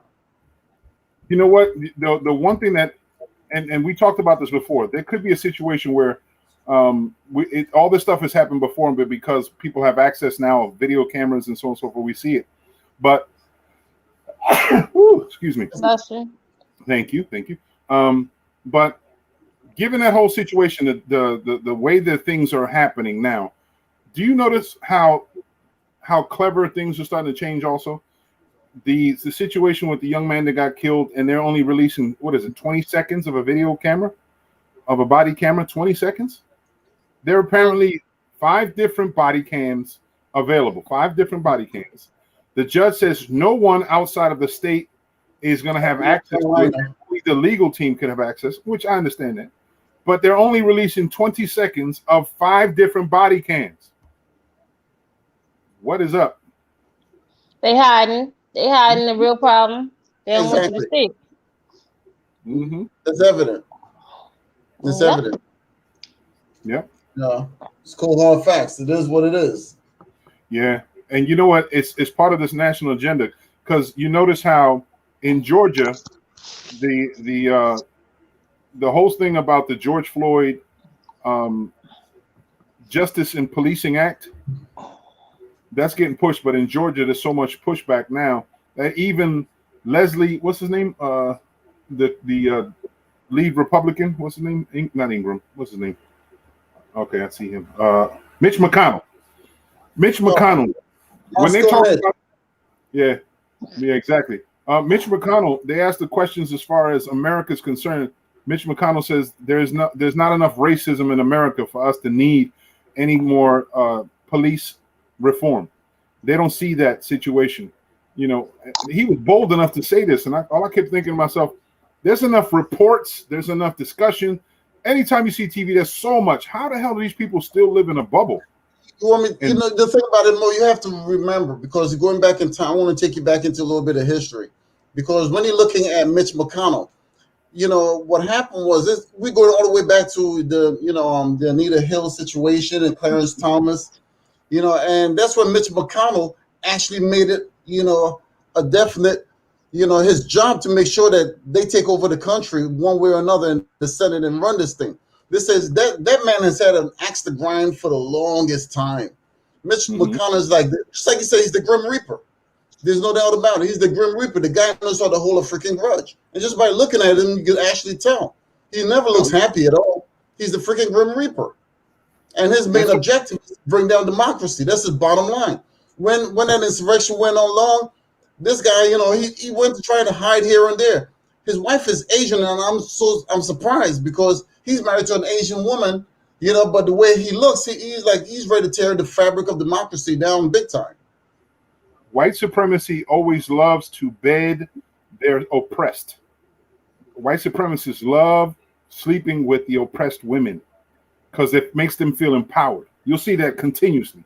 You'll see that. Definitely want to see him with a strong black woman, or even a strong white woman, or any strong woman, period. As long as they can say, yes, sir, right away, sir. Not even, because sometimes they have strong black women. The only thing is the black women that they have are strong in their mentality. That has nothing to do with pro-blackness. It's solely their mentality is whatever they think, and a lot of times is right wing. Like Candace, what's her name? Candace Parker? Not Candace Parker. Is it Candace Parker? No, not Candace Parker. It's the basketball. The sister that no matter what in this current situation of George Floyd and all that stuff, she was still out there talking about that it was too harsh, it was wrong. She's a fairly dark complected sister, and she's far right wing.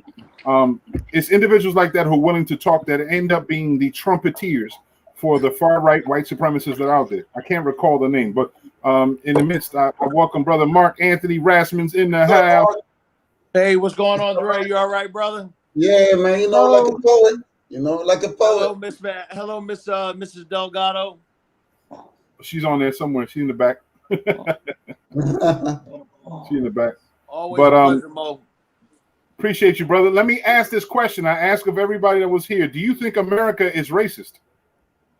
Absolutely. Okay. I said the same thing. Saying no plainer, absolutely. Hey, 2 out of 3 black guys can't be wrong. You know what I'm saying? Well, I mean, hey, I'm not a black guy. Hey, Truly, Mo. you're not. Hey, Mo. Yes.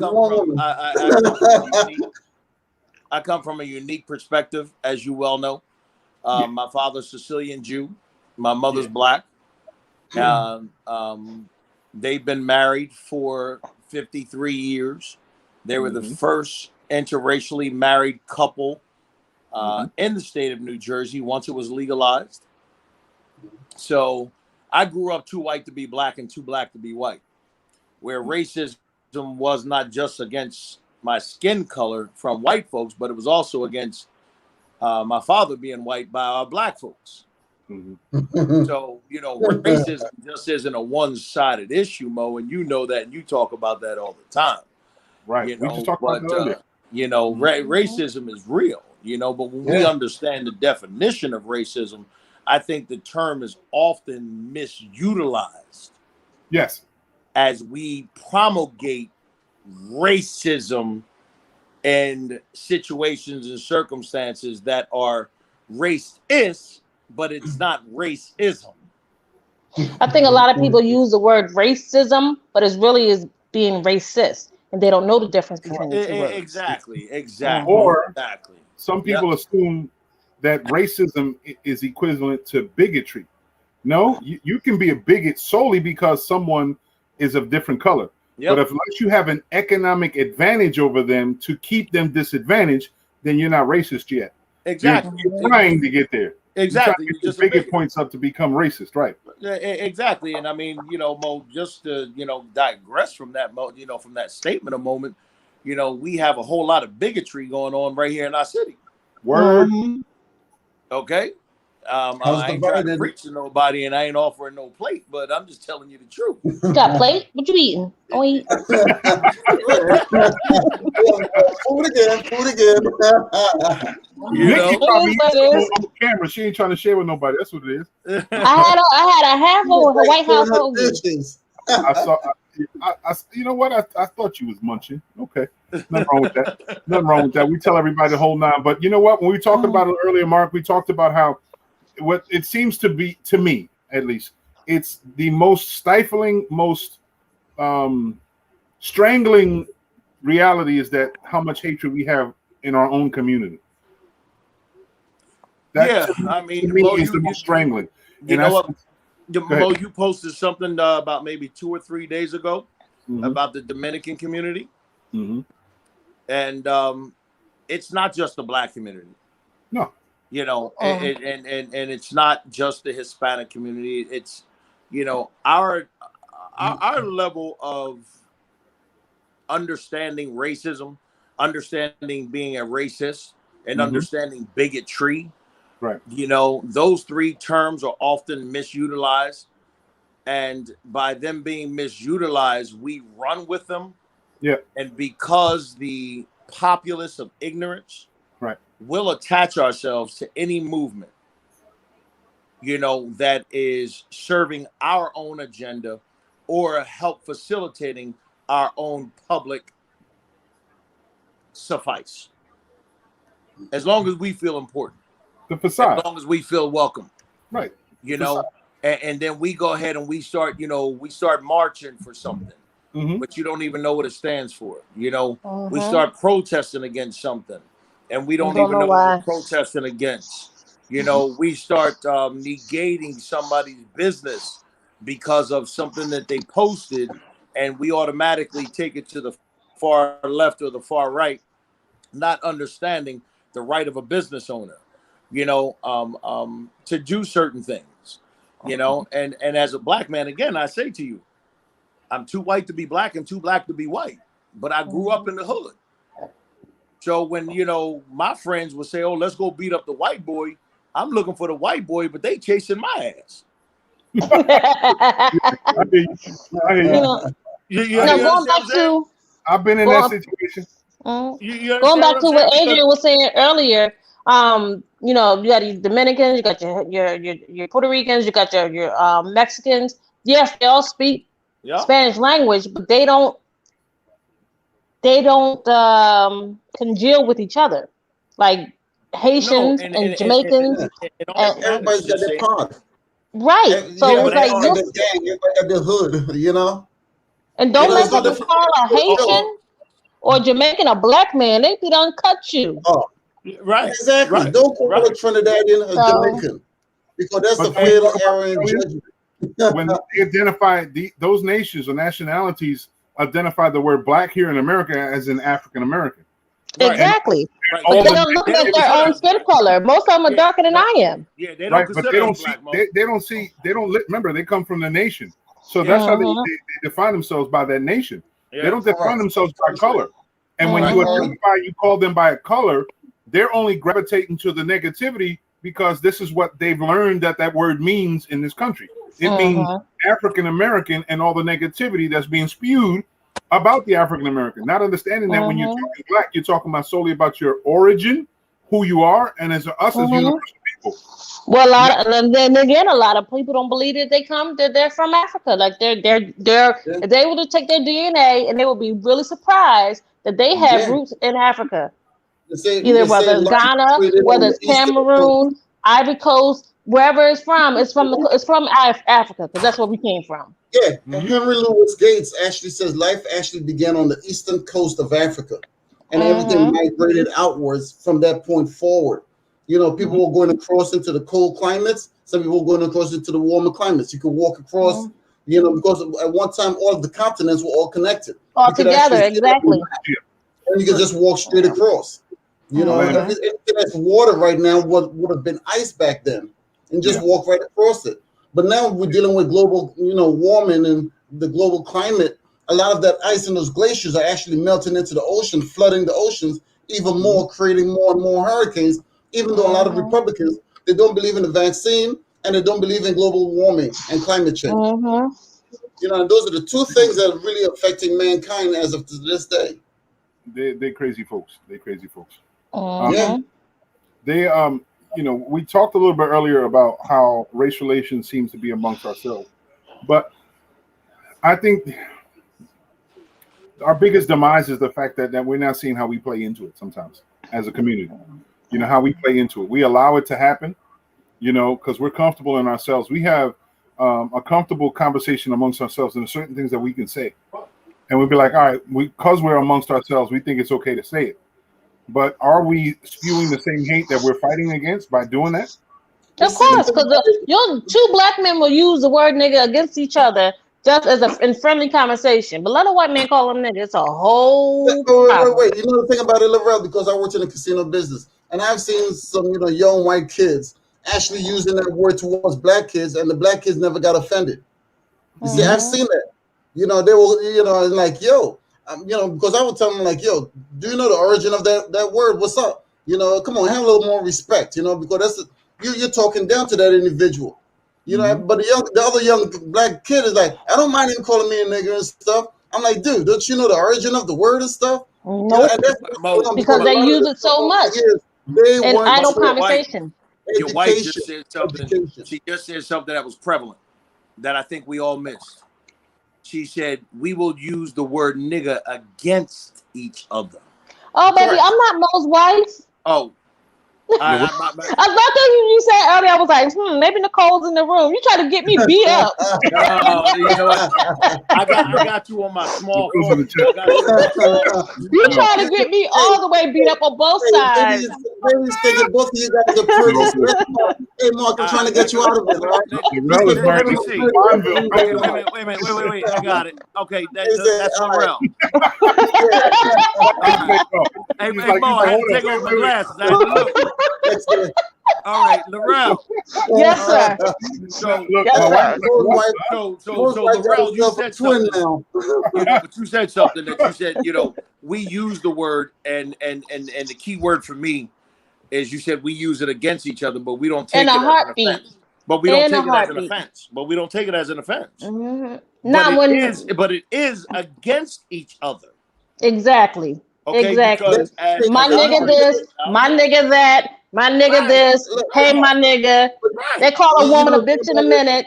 You know what I mean? That's not a problem. But let somebody else you call them that. And it's a whole Well, I mean, issue. the women You know are the thing doing about it this? too. The women is talking. They call y'all call each other bitches all the time. I ain't your bitch. Okay, I can be Uh, your bitch, but I ain't your bitch. okay, but But women Mark, do here it goes too. I mean, here goes a little just something as much as we because use nigga, women, in the streets, y'all using bitch. yeah, Hmm. You understand? And you're using it against each other because words have meaning and words have power. Power. Hmm. And Okay. yeah. sometimes we believe that we can take the power out of the words, not understanding that once it was given, it can never be That's taken it. back. Never taken away. It's called the law of first mention. Mhm. Mo, and you're very aware of that. It's called the law of first mention. Anytime you use a word the first time and it has an earmarcation of that first original meaning, no matter how subsequently you use that word 4, 5, 6, 7, 8, 9, 10 times, it cannot minimize, negate, or Yep. end the original origin of its word. That's why we always go back to Latin, Greek, Hebrew, etc., because of the origin of the word. So a nigga is nothing more than an ignorant person. And a bitch is a female dog, and I am neither. By definition. And By I'll tell you definition. something, because the lack of knowledge is served as a sedative. And that's the bottom line, a lack of knowledge. And that's what you're dealing with. An ignorant person, lack of knowledge, using a word that they don't understand. Where the word came from and what the word means. Very important. Negro is black. Negro means black or color. So I wanna see if I can find. There's a statement that there's a. I'm sorry. I'm trying to gather my thoughts, trying not to choke on these boba. Zora Neale Hurston said something that was really important, that really hit on the nose in the situation when we talked about being able to say something. And I'm only I'm trying to encapsulate what her genius when the statement was said. She says, if you don't open up your mouth about something that's wrong, you will die from it, and people will say you enjoyed it. That's the emphasis of what was discussed about it. So in a situation where we are allowing words to take place in our communities around us, when we don't use it, the outside, or we don't stop it or put a hindrance on it, people assume that we are associated. We agree with it. Well, we approve exactly. Yeah. So it just is they're able to kill us and say the same situation like these white wing Republicans say, why can't I call you that? You call yourselves that. That's again aiding and abetting a crime. That's something that we're not recognizing. It's the smallest, it's the power in the words and the terminology that we seem to go. We have lost understanding. Some of us choose to make up our own understanding. And that's what misconstrues the world. Mo, you're talking about, the usage of power of the words, and they're asking us, why can't they call us that? But yet I caught the back end of a conversation where we were talking about, killing each other in the police and that kind of thing. That's why they think it's okay to kill us, because we kill each other. I mean, it's the same principle. It's the same mindset. It's the same mindset. It's justified. Oh, well, you niggas is killing each other, so it's okay for me to kill a nigga. Mark, I'm gonna question something. You have a unique. Hold on, Adrian. One thing. I'm sorry. I don't mean to interrupt, but I think there's some power. Go. Mark, you have a unique disposition that I think you can speak on this clearer than any one of us here, because of one time being a police officer, right? Correct. The mentality that police officers are already brought into it. They're trained to not only heighten the situation, to gain control, to be even more aggressive. You already taught to demonize or criminalize everyone that you see in front of you, so you can get the jump on them before anybody else, right? You know what, Mo? I would say you're right, as in the last 12 to 15 years of police training. Right. Okay. But when I came on the job, it was 1988. I know. And in 1988, we were trained differently. Yes, you were. Okay. We were trained by use of force protocol under the state attorney general that was taught to de-escalate. We were taught that the neck was a red area that you were never to touch, other than in self-defense of life and or death. So from the neck up was illegal. Okay, that was the state attorney general's office back in 1988, all the way through probably about 2000. There was a switch in that whole entire training manifestation that gave center mass. The center mass concept. Yes. You know what I'm saying? And yes, we were trained, as a police officer. And Mo, I served the city of Atlantic City extremely well. And, I mean, did I have issues with people? Yeah, only when you had issues of just going over the top. Right. But we took people into custody all day long. And we let people go all day long. I mean, we had street credibility where, I could go ahead and after I got off, I could still go to the same nightclub and still have a drink with you. I mean, that was the difference back then. you know. And then in 2000, you know, the whole state attorney general's protocol changed. Not only that, the policing demographics changed as it pertains to the minority hiring, you know, for the demographics. Because during my era, Mo, we had the Vulcans, we had the Knights right here in Atlantic City, okay? And we had a pro-black hiring of community-oriented individuals. And if you weren't from the community and proved that you lived and served in the community over a time period, then you were not allowed on the police department. And that was mandated by the Vulcans from the fire department and by the United Knights from the Atlantic City Police Department. That's right. Okay. Now that's Mo's wife.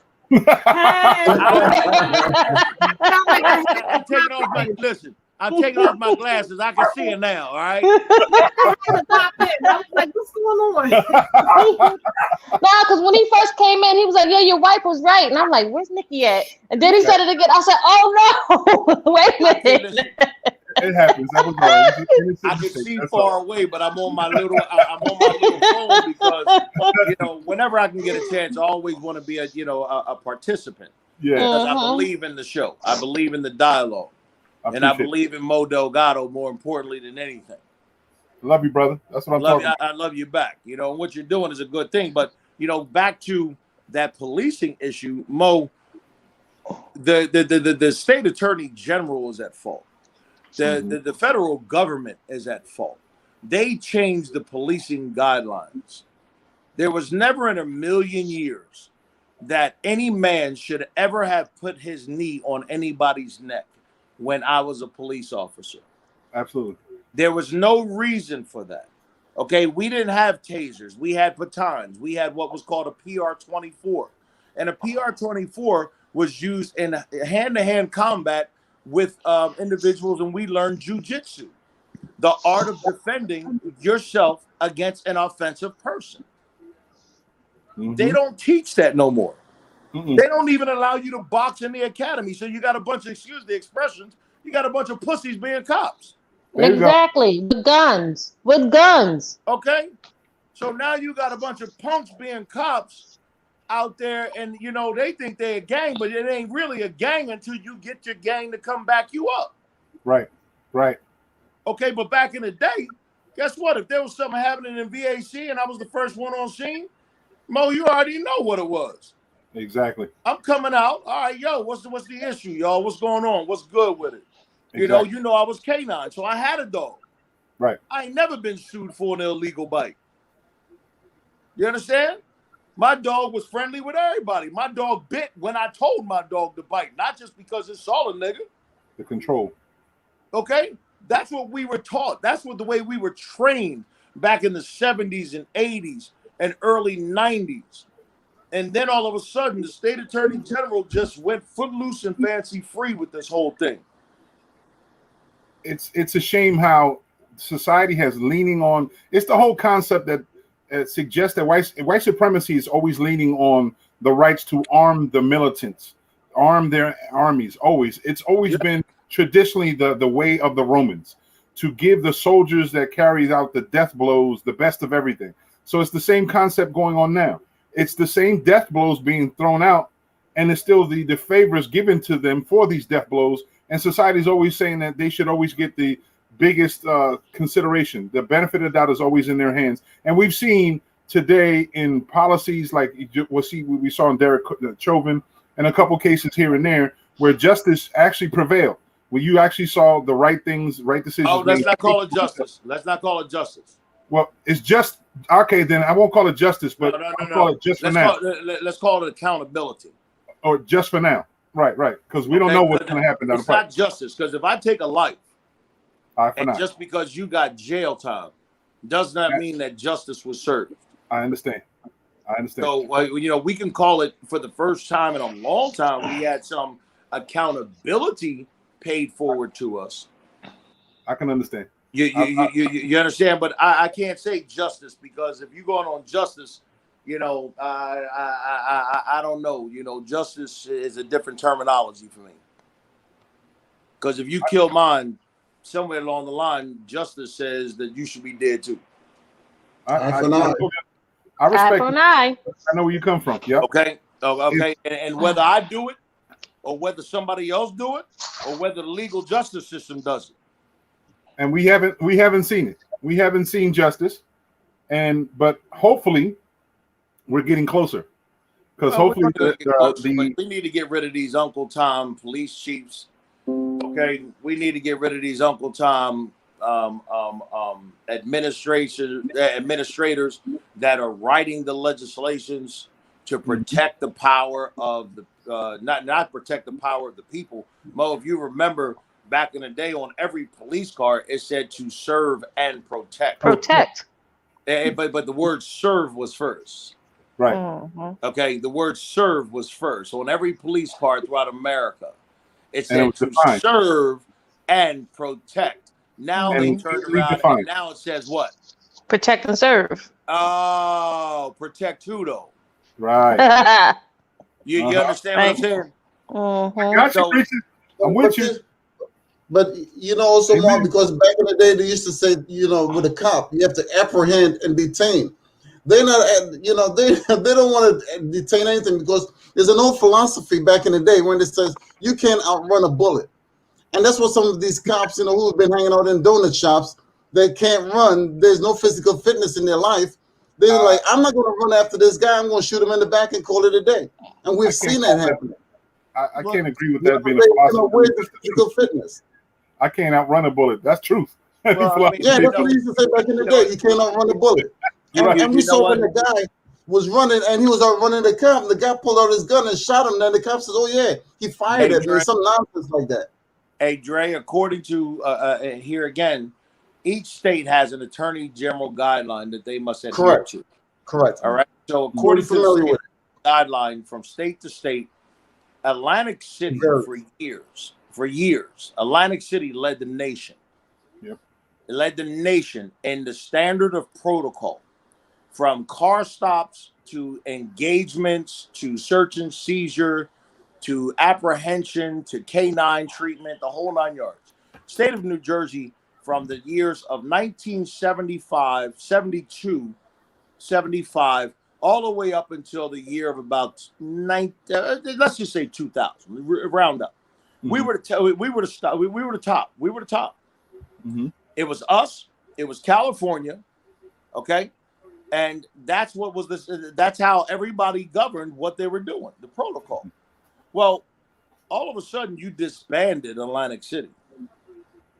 And Atlantic City was no longer a part of the dynamic of the protocol. So now you are depending upon California and, you know, Oklahoma and this one and that one.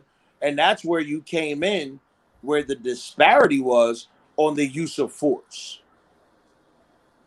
Okay, on the disparity of the use of force. That's where you came in. And as Mo earlier mentioned, that's where you came in and started using target practices. And the target was a black man.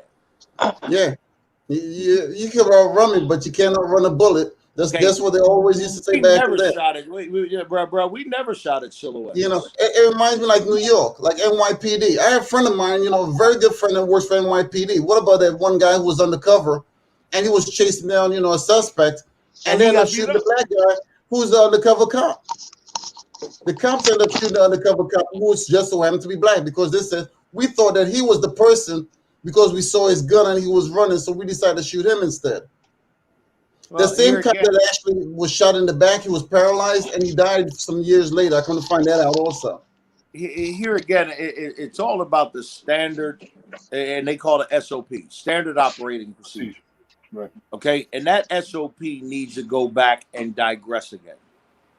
We need all of our officers retrained, all of them retrained, and the standard operating procedure of engaging the community, not a criminal. Mm-hmm. And right now, our standard operating procedure of engagement is engaging the criminal, not the community.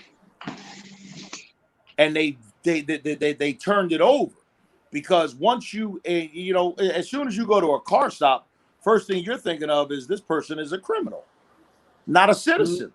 Right. not a citizen. Okay, so when we approached the car, my hand wasn't on my gun.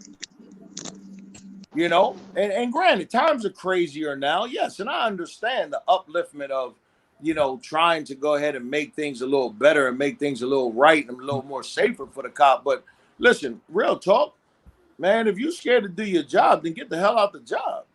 Exactly. Point Because it's blank. a job. Point blank.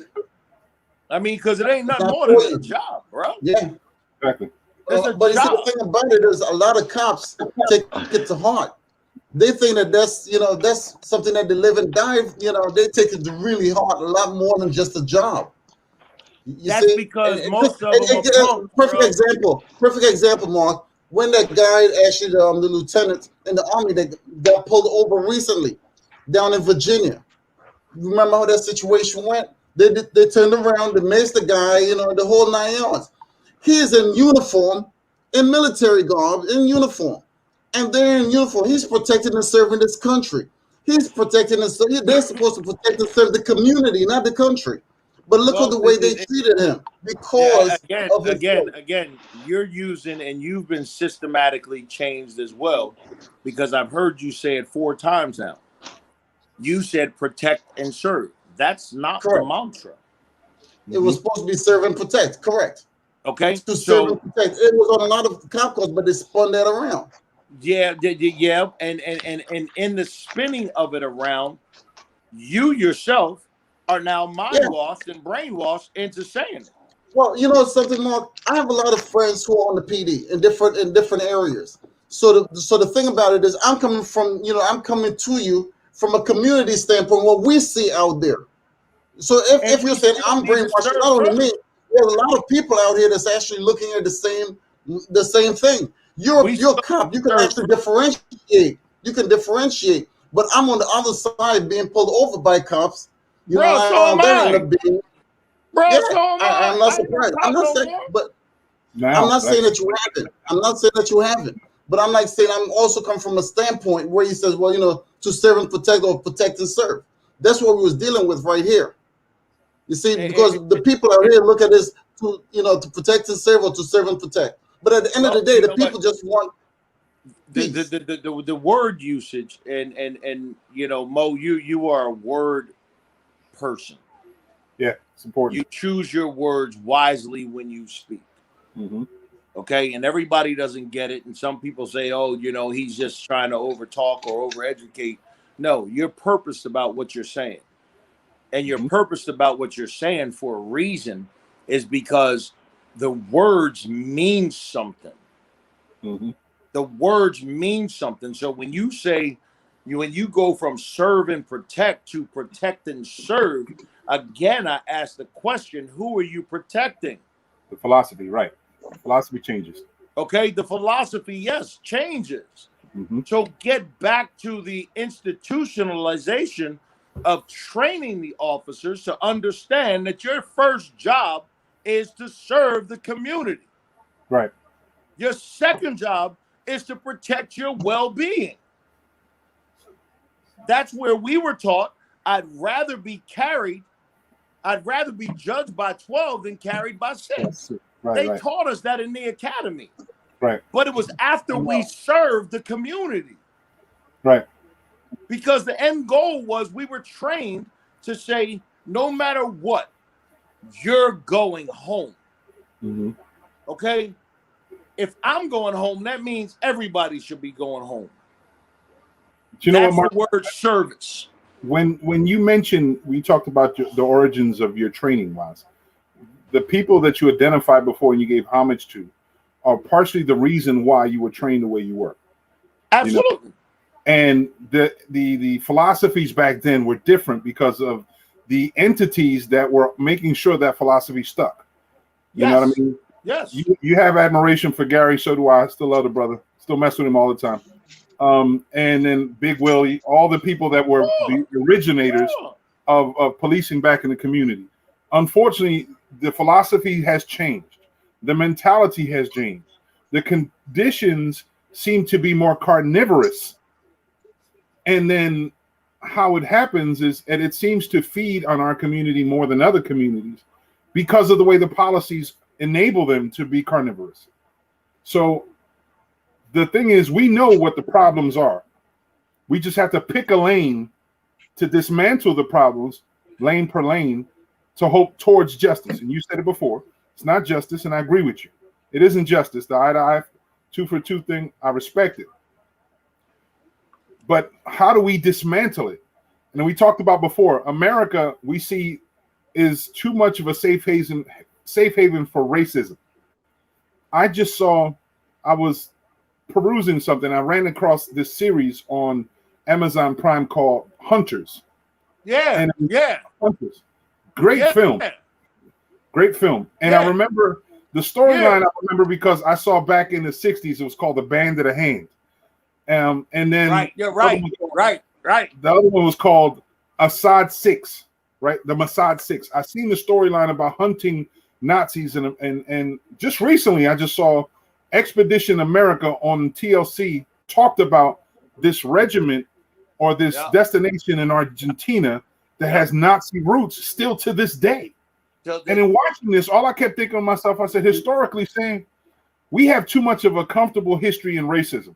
We have too much of a comfortable history of supporting bigots and racists, deadly bigots, for the benefit of war. In Hunters, one thing I heard them talked about was they selectively tried to get the cream of the crop of Nazis to become Americans, to help America, so the Soviets wouldn't get it. Ultimately, it's one white non-Jewish or entity utilizing an anti-Jewish entity against another anti-Jewish entity, or they didn't care about being Jewish. So this is white supremacy at its best, showing. I mean, Mo, truth be told, Hitler was a Jew. Oh yeah. His history speak. Yeah. Hitler was a Jew. And truth be told, bringing it fast forward into our generation, most of the blinded eyes are happening by our own brothers and sisters of hue. Because if we held those individuals accountable as individuals of hue, Hispanic, Asian, Black, etc., if we held them, even though they outnumber us, it doesn't make a difference about the number. It makes a difference about the accountability. Right. It's about the accountability, but we're also concerned with job security. We're also concerned with, our house and our car and our benefits. And, I give you a case in point right here in the city of Atlantic City. And Mo, you're very familiar with it. You have the number one candidate for police chief, Mark Benjamin. Okay. And you have the number two candidate, James Sarkos, who's being touted as the next police chief. Yeah. So, see my face, right? Yeah. So how do you choose number two over number one? It's not even that. The priority scale, the way it's set up, is clear. Resume, clear. Okay. Dedication to the community, clearly. Okay. We see who should be made chief. Exactly. But we'll see, because that's still pending. But I ain't going to wish ill on one and speak favor to the other. Listen, but all I can say is that I appreciate Brother Mark Benjamin for being an asset. Listen, I have no ill feelings against James Sarkos. But, what you have is, in my area, you have a dynamic being created again of the Mooney generation. Okay? Where the Moonies controlled the city for almost 26 years. Okay? Gang warfare, brother. Gang warfare. That's what it is. Okay? Yep. And whatever they said went. One of the things I love about, that I loved about Henry White was that, when Henry first got elected, promoted, Henry did a whole lot to go ahead and be pro-minority. Mm-hmm. Pro-minority, you Right. know? And I still believe Henry is pro-minority because I'm privileged to some information that you are as well, that Henry supported Mark Benjamin, but he won't publicly come out and say it. Right. Right. Okay? So Right. that's like saying, Mo, you my friend, and somebody is talking about you behind your back to me. How do I respond to that person? Right. Do I listen to that person? Do I bring a bone because I'm going to carry a bone? Mm-hmm. Or do I negate the situation right then and there as your brother and your friend? Mm-hmm. You understand what I'm saying? Yeah. There's no accountability, bro, on our part. The problems are many. The solutions are clear. They're clear. They're clear as day. Clear. It's just that unfortunately, too many of us need glasses and don't have glasses. And we'll that's a symbolic thing. Too many of us need glasses, don't have glasses, and we don't see clearly, or we choose not to see clearly what needs to get done. And then we like to use excuses. Laurel, you said Somebody's singing. I can see clearly now that probably the Laurel. gone. That's Laurel. Look, it's like Adrian has the archive of movies and sources. She's got the archives of songs here and there that she can slide in. Song lyric. But not to go any further on this because I want to make sure that we touch on it because it's necessary, and I appreciate that. But that's a discussion. That's a series of discussions that we could have, and I think soon enough we can and we should have it specific to that. It will be. I think we should have. We should have at least 5 or 6 of us to sit around and have a good discussion based on our knowledge base, our experience, and the vested interest in it. And then we can have that round table discussion about it. I think that's something that we can do moving forward. It's right? something that needs to be had. Yes, it has. Yes, it does. Our NAACP, our local chapter, has disappointed me greatly. You know, it has disappointed me greatly. I mean, you have a fellow sitting member, Mark Benjamin, again, #1 on the list, you know, and you don't have the support of the NAACP and Kaleem Shabazz as the president to go ahead and, you know, take up a motion and a vote to go ahead and help foster this young black brother who served the military, who served the country, who came out honorably, who has the highest accommodations in any police officer in the city of Atlantic City, and he finished #1. Yep. But yet you're choosing #2 for what? It's part of the plan. Color code, yeah. Part of the plan. Are we talking about the chief position? Yeah. What you talking about? We talking about okay. the chief. We talking about the chief of police. Yeah. Mhm. Not, because that's where the change needs to begin. We have. I tried not to dive into it because I started with it, and there's a certain emotion that gets evoked when we talked about this stuff. Because I say this all the time, you know, you got to be of the world and not from it. That type of deal. Absolutely.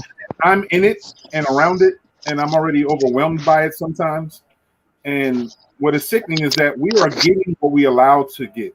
We're getting exactly what we deserve because people play ignorant for their own favor, or they play games because it doesn't necessarily affect them, right? Or we assume that the games that we're allowing to play benefits us, and so we allow it to go on. So there's a lot of kumbaya going on, and not enough rightful things. Kumbaya, my lord. Kumbaya. There's enough. Can we get along? Not enough. Let's do it right. Because there's a lot of nonsense going on. Like I said, I'm really disappointed at how an organization that traditionally is supposed to fight for all colored people, for the righteousness and rightfulness of all colored people. Fight the power. They seem to be quiet about certain things that don't want to be involved in the stuff, and that right there doesn't sit well in my soul. Well, it doesn't sit well with mine either, either, brother. And maybe that's a conversation for another time. Mm-hmm. I thank you for allowing me to entertain and introduce that. But Andre, getting back to what you were talking about, the protect and serve. Adrian. Adrian? I'm sorry, Adrian. Yeah. You know, Yeah, I would let me say implore something you. before you jump on that real quick, Mark. First of all, you know, I have a lot of friends in Pleasantville, Atlantic City. I grew up in Atlantic City. My family Yep. came here in the mid 70s Yep. and everything. My Yep. brother, I don't know if you're familiar, he was on the fire department and the whole 9 yards. A lot of cops, you know, in Atlantic City were friends of mine.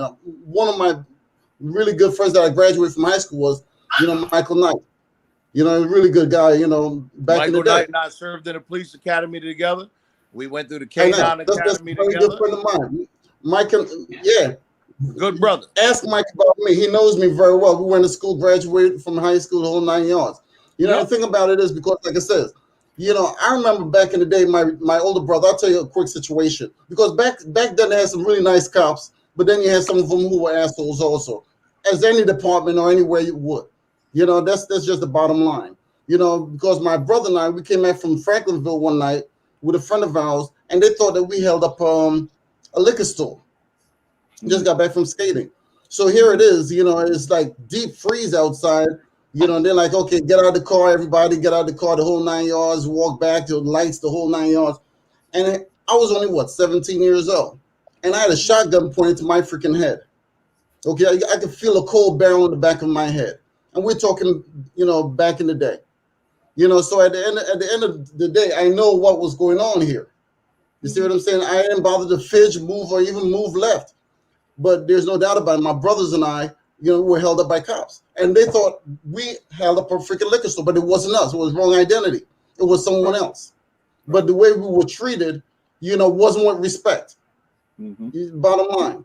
You see what I'm saying? So, you know, and this is Atlantic City PD. And I have friends of mine on Atlantic City PD, Pleasantville PD, Egg Harbor Township, Ventnor, and I have friends of mine who are also FBI agents. Okay, but at the end of the day, I still remember that because it scars people. It scars people when you have a bad running.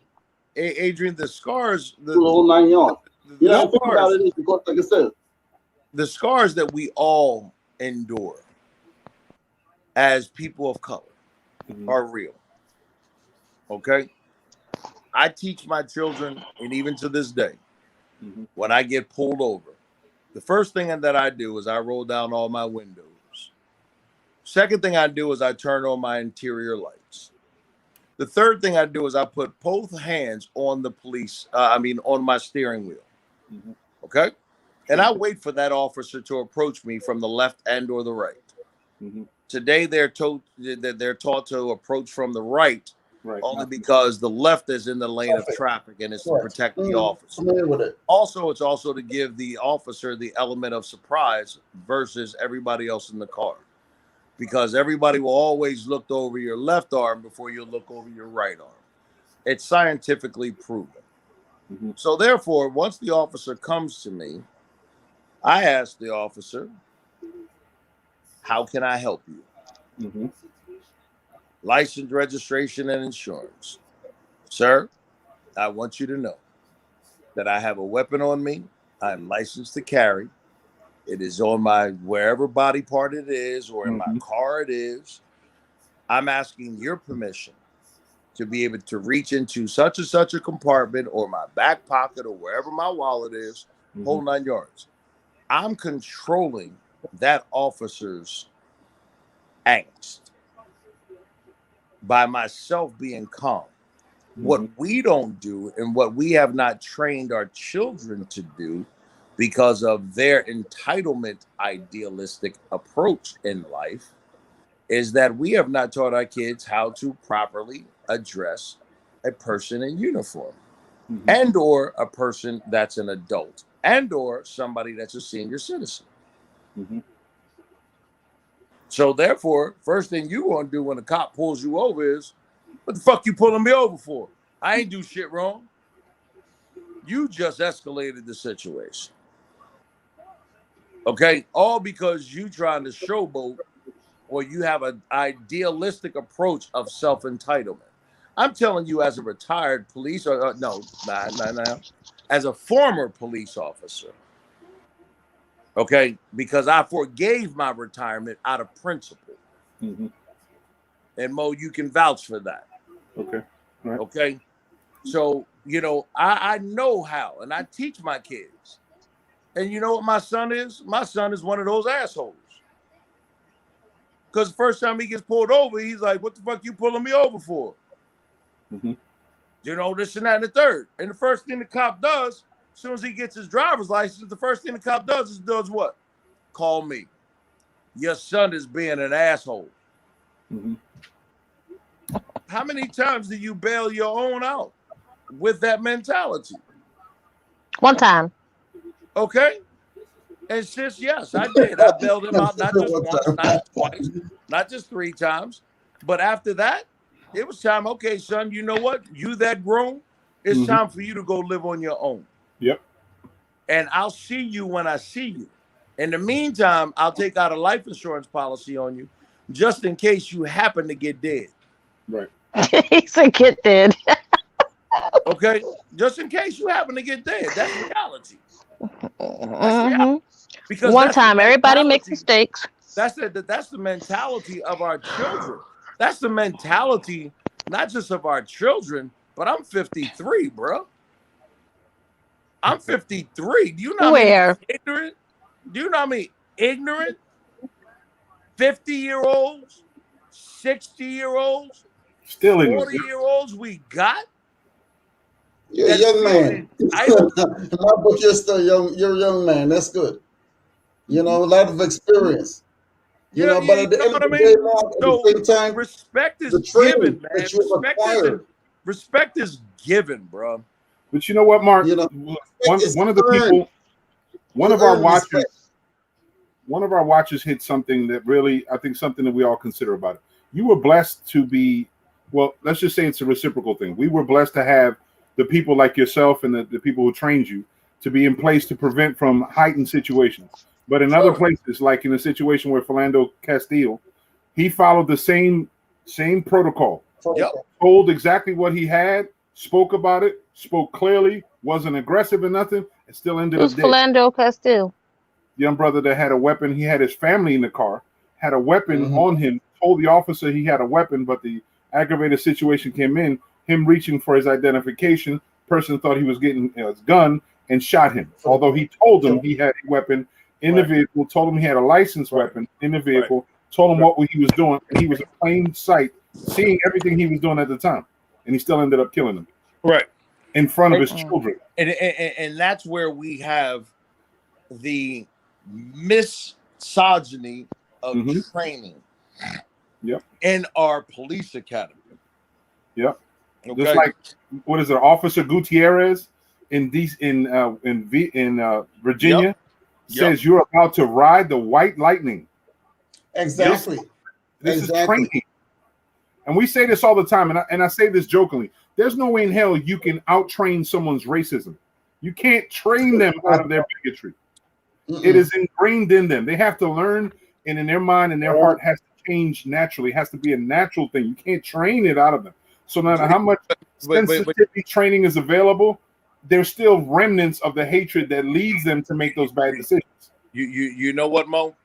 I'm gonna say this, you know, and I don't have any issue because I don't owe nobody nothing but to love me. There we go. You know, when I came through the police academy and then I got on the job, I met several racist officers Mm-hmm. who were a part of organizations such as the Bones. There we go. Okay. And that was a huge one, Mo. You know that. Yeah. All right. And in all honesty, probably 25% of the white cops that were on the police department when I got on in 1988 were already on for 7, 8, 9, 10, 12, 15, 20 years. And you know what they were a part of? The Bones. Yep. You know, and that Bones was that racist white supremacy organization. Yep. You know, but back then we had a solidarity. Yep. And they knew how far to take it because they understood that we brothers that were on the force, you know what, bro? I know where you drink at. And I'll see you at the Irish pub and we're going to go see the sand. Mm-hmm. and one of us is going to come in lumped up, and the other one's going to call out sick. Period. Mm-hmm. That's how we handled things back then. Right. St. James in the boardwalk, states in the beach. There we go. States. Okay, that's right. how we handled things back then. Yep. You know, and then you realize who had your back, and then you realize who you didn't, and then you policed accordingly.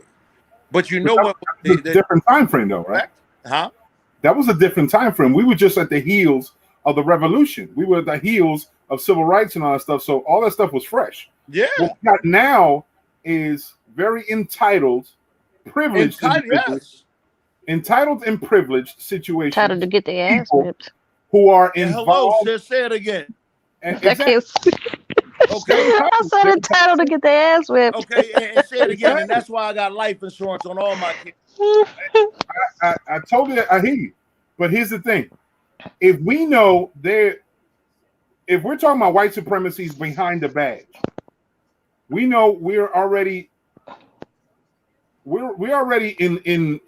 coming into the game with some disadvantages. We don't have the benefit of the doubt of the law, because the way the law set up here in Jersey and in the nation, it's more supportive of the police department than it is of the residency or the people. Secondly, if you're a person of color, the general momentum of society and the way justice is going to look like we're at wrong. So there's a lot of disadvantages we coming into the game. So we have to be really clever. Remember, this is a chess game. It's not only a marathon, it's a chess game. We have to understand the steps that we need to take. Hey, Mo, are you familiar with the young lady from New York, Adrian? I'm going to say this to you as well, who turned around and became a whistleblower 15 years ago. Yep, just recently won the case. And she just got exonerated.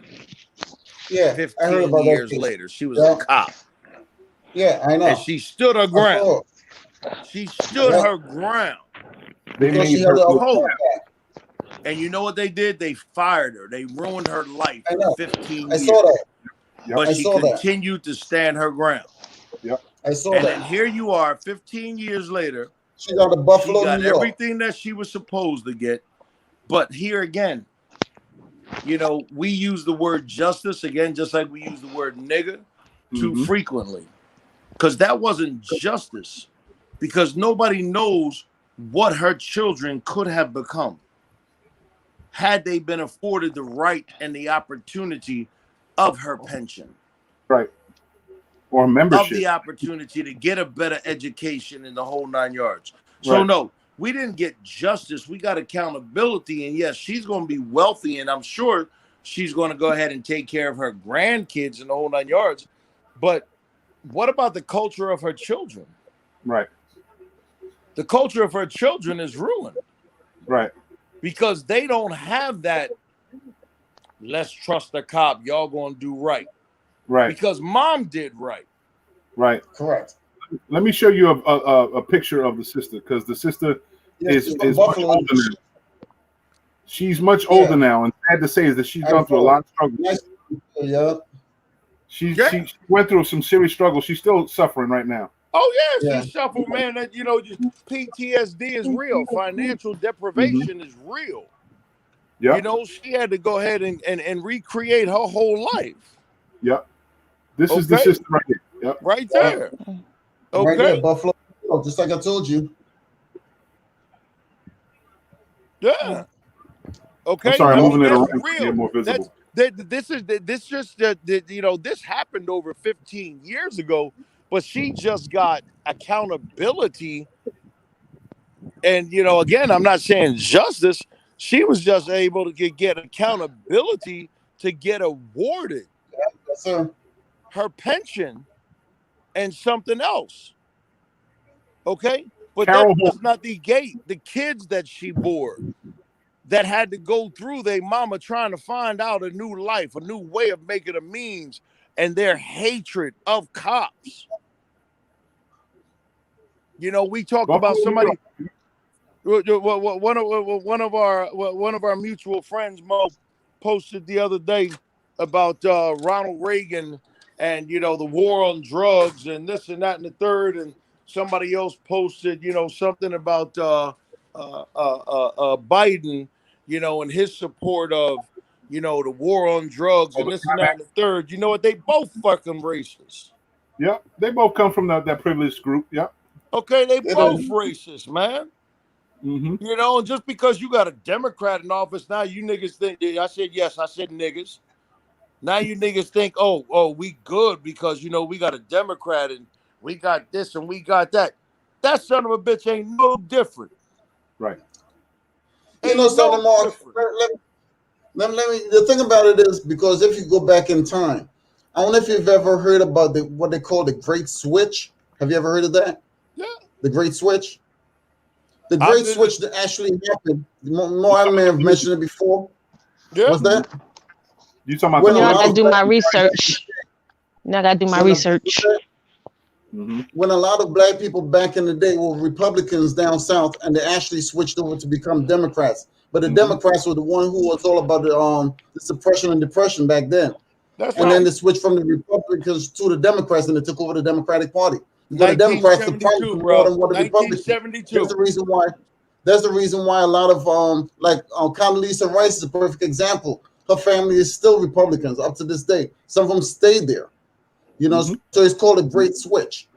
You know, Adrian, I was a Republican up until Donald Trump. Mm-hmm. Okay. I worked for a damn man, so I know. Okay. I was a Republican until 25 Donald Trump. years. I switched my party affiliation. Okay. Ever since I was able to vote, bro, I switched my affiliation because of Donald Trump. I have been a Democrat since 1988. I changed my affiliation this past last month. I am no longer affiliated to any political party because none of them are worth a damn. There you go. And none of them care about people of color. None of them are willing to work for the people who need it the most. And no matter what flag you put out there, there's always going to be exceptions to the rule. So I caucus with the Democrats because ultimately I have a lot of beliefs in democracy. So I still hold to that. But I know there's some good Republicans out there who are willing to put in the effort and resources to make things right also. Mo, you But don't. I no longer hold that toe the line stuff. Well, Democrats got to be for hell no. You know how many times we've been suppressed because we were Man. told we're supposed to be Democrats this way and that. Man, Mo, please, I ain't seeing that no more. I agree with you 100%. So, And I agree with you, Mo, but let me ask you a question because a lot of people were big Bernie fans because Bernie was an independent. But then Bernie decided to jump the tracks, and then when he decided to run for president, he decided to go as a Democrat. What's up with that? I don't know. Help me out. He was told that he will not get the support of anybody to help him as an independent. So he ran as an independent Democrat. He still told people he was still independent, considered a socialist Democrat in the Democratic Party. And the Democratic Party was like, if you're not in line, we're not supporting you. He says, let the people vote for me and find out. And he won the popular vote. The only reason he was excluded is because he didn't want to share his socialistic point of view that everyone deserves a shot. He's still independent. He talks about it now. But when you have his brother sitting up in the stands, sitting next to somebody who's got a revolver on him, then you got to have to look and ask questions about certain things. Well, Mo, and I'm glad you said it because this election year, 2022, and I'm running for that office of Aladdin County Commissioner, District 1. Okay. Which Ernest Coursey currently sits in my position. Right. Okay. I'm not against Ernest Coursey. Nah. I want the position. I want the seat. So here's the thing. I run as an independent and I don't get the party line. I'm spinning my wheels. So I run as a Democrat. I get the party line. And now I take the seat and I can go ahead and serve justice in the seat. It's about getting into position. Right. Because there's only so much you can do from the outside. Absolutely. And if you're not at the table, and if you don't have an opportunity to have a black pen in your hand to Absolutely. sign the paper, then guess what? All y'all doing is marching. Mm-hmm. All y'all doing is singing. All y'all doing is dancing. My Mm-hmm. sister said, "Kumbaya, kumbaya." Yeah, guess what? I'm tired of the kumbaya, bruh. I ain't singing that So bullshit. I'm gonna take a person's seat who's been there for 16 years. Mm-hmm. Done what for our community? You Nothing. know, the thing about it is they run for a lot of these seats. All I want to do is be able to get in the It's called being place. a career politician. Being a career politician, you get into that seat and Say you that, live there. You know, that's it. You know, the seat defines who you are because a lot brother. of people. Yeah, but nah, bro. See, that's the difference with me. I live good without the seat. Word. Okay. That's I that's just, that's what I'm trying to get at. Some people make the position define them, not them defining the position. that's what we have in politics. So, I'm for term limits for every position in government, Mm-hmm. from local to state to federal. I'm for term limits. Mm-hmm. So am If I. a Now, since president, somebody else should be able to serve 34 years, 50 years. let me ask you a question, Mark. While we have your position here, Okay. because I like to get your your position as far as you say that you're running for that seat, and you say that you're gonna do a lot of different. What are you gonna do different than what these guys are doing right now? If you could just elaborate, you don't have to go into a lot of things, but just break it down a little bit for us, just off the top, you, Well, because everybody's I got a can't, perspective, and I like to I hear your can't say perspective. these. Mm-hmm. No. I can't say for these guys because I will represent the city of Atlantic City, West Atlantic City, and Pleasantville. So I can tell you what I will do differently for the city of That's what I'm Atlantic asking. City, West Atlantic City, and Pleasantville, because that's my jurisdiction. Mm-hmm. And in me doing something different means is that number one, I'll show up to work every damn day. That should That's be a number given. one. That should be a given. Mm-hmm. Well, Shoot. I don't know how you Shoot is a big thing. work every. If you get paid, you should go to work. That Right. should be a Uh, given. and the reason why I say that, and Mo, you're more well aware of this than most people. I don't understand how a person can get 3 paychecks for 8 hours, 5 days a week for the same job. It's criminal. Anyway. Okay, so therefore, you know, I will show up for the city for my constituency every single day. That's number one. Number Mm-hmm. two, I will work closely with the state and the city of Atlantic City to figure out how and where and what fundings are available so that the county of Atlantic County becomes a big sister or a big brother to the city of Atlantic City so that the city of Atlantic City can gain its own ownership back again. You don't have Mm-hmm. one single county commissioner voting for, vying for, fighting for the city of Atlantic City to have its own ownership back. And you have a gentleman that currently sits in my seat who currently works in the administration of the mayor's office, who currently also owns a paycheck by the city of Atlantic City for the Atlantic City Surf, 3 paychecks in an 8-hour period, making over $175,000 a year. And what has he done for the city of Atlantic City? He looks good driving in that city-owned vehicle. Well, Going to work at the Surf, going to the county building and doing his job all during his 8-hour period, as well as sitting in City Hall You getting 3 paychecks every 2 weeks for doing one damn job. One damn I job. think they call that juice in the system. Is that correct? Say that again. I think they had a phrase for that called juice in Absolutely. the system. You said juice in the system? Hell yeah. I'm sorry. Yeah. Oh, well, listen, you can have all the juice you want. I'm getting ready to drain it. No, he's juicing it. He's Juicing juicing it. Okay? He's reaping all the benefits he All possibly takers can. and no give-ems. Oh, did you see his PPP loan? Bro, $16,000, and he ain't even got a legalized jitney in the city of Atlantic City. According to him, the business that he has, he sell parts. Okay? Who's that? Ernest Corsi is his name. Oh, I know the courses. I grew up with them. Okay, I grew up with him too. And Yeah.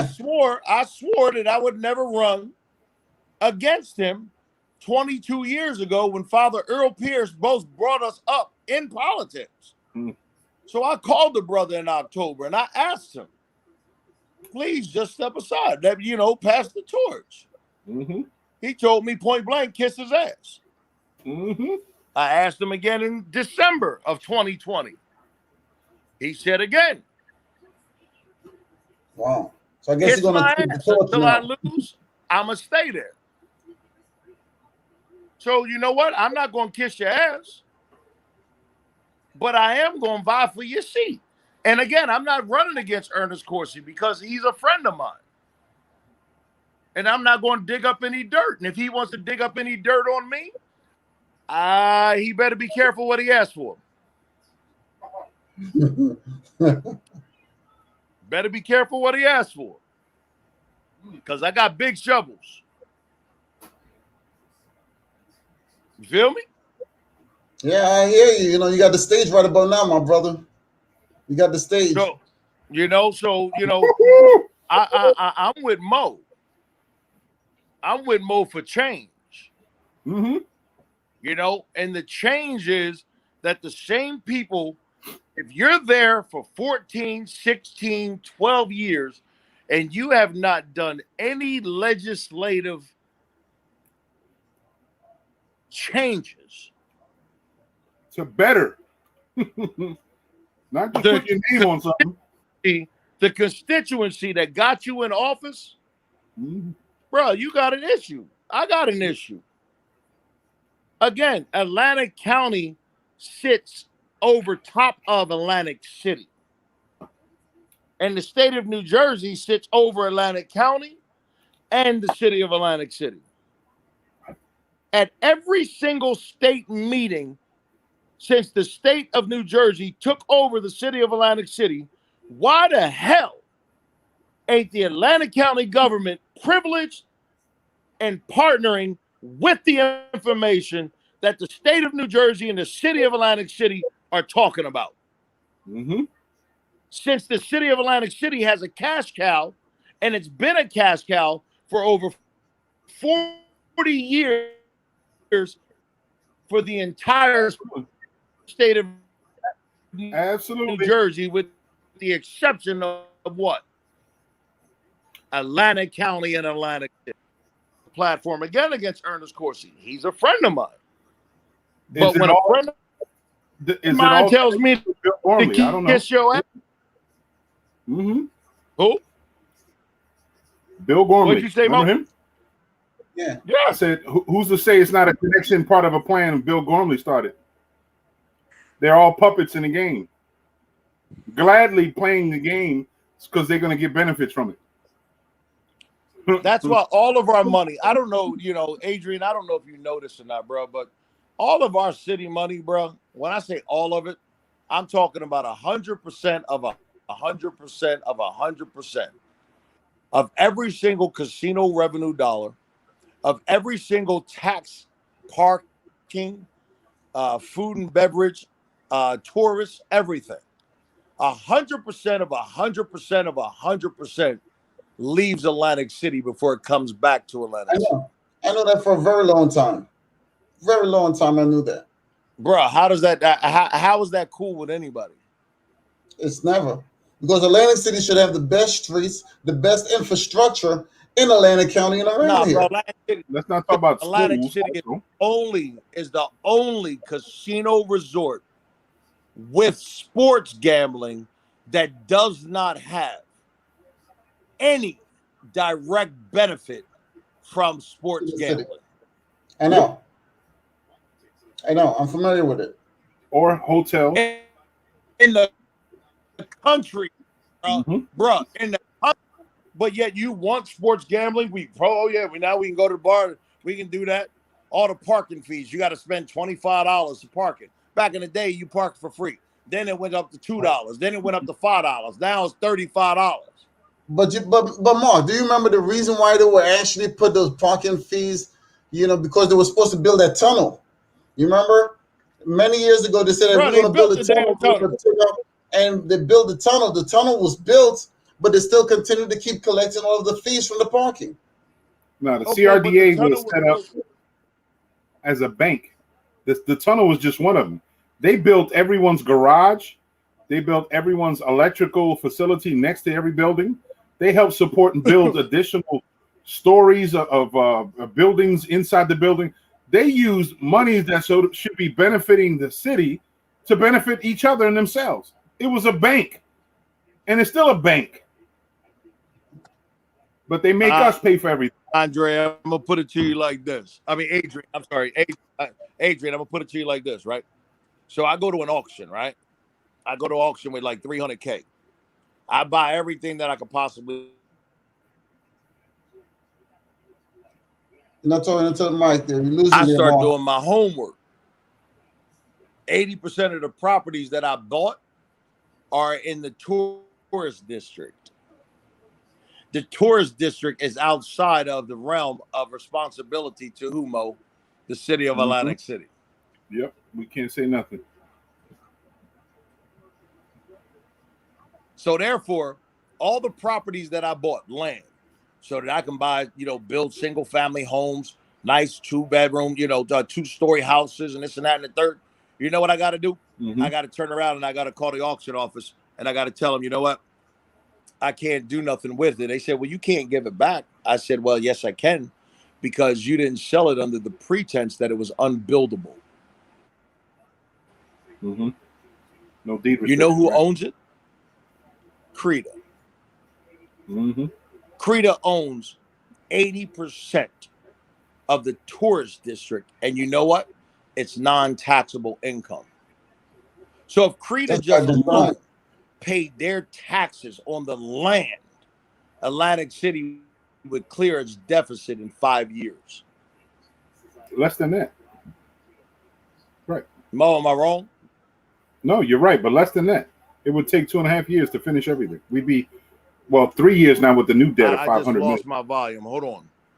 I don't know what happened, but I just lost my volume, guys.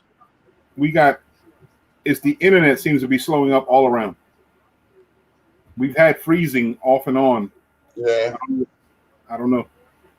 But our debt is suspected to be around 500 million.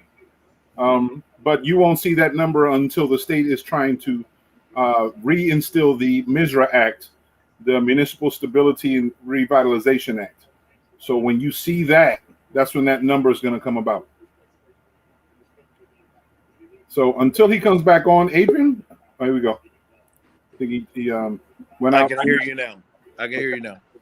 I was saying that you'll see the actual number, $500 million, be Yes. part of the topic.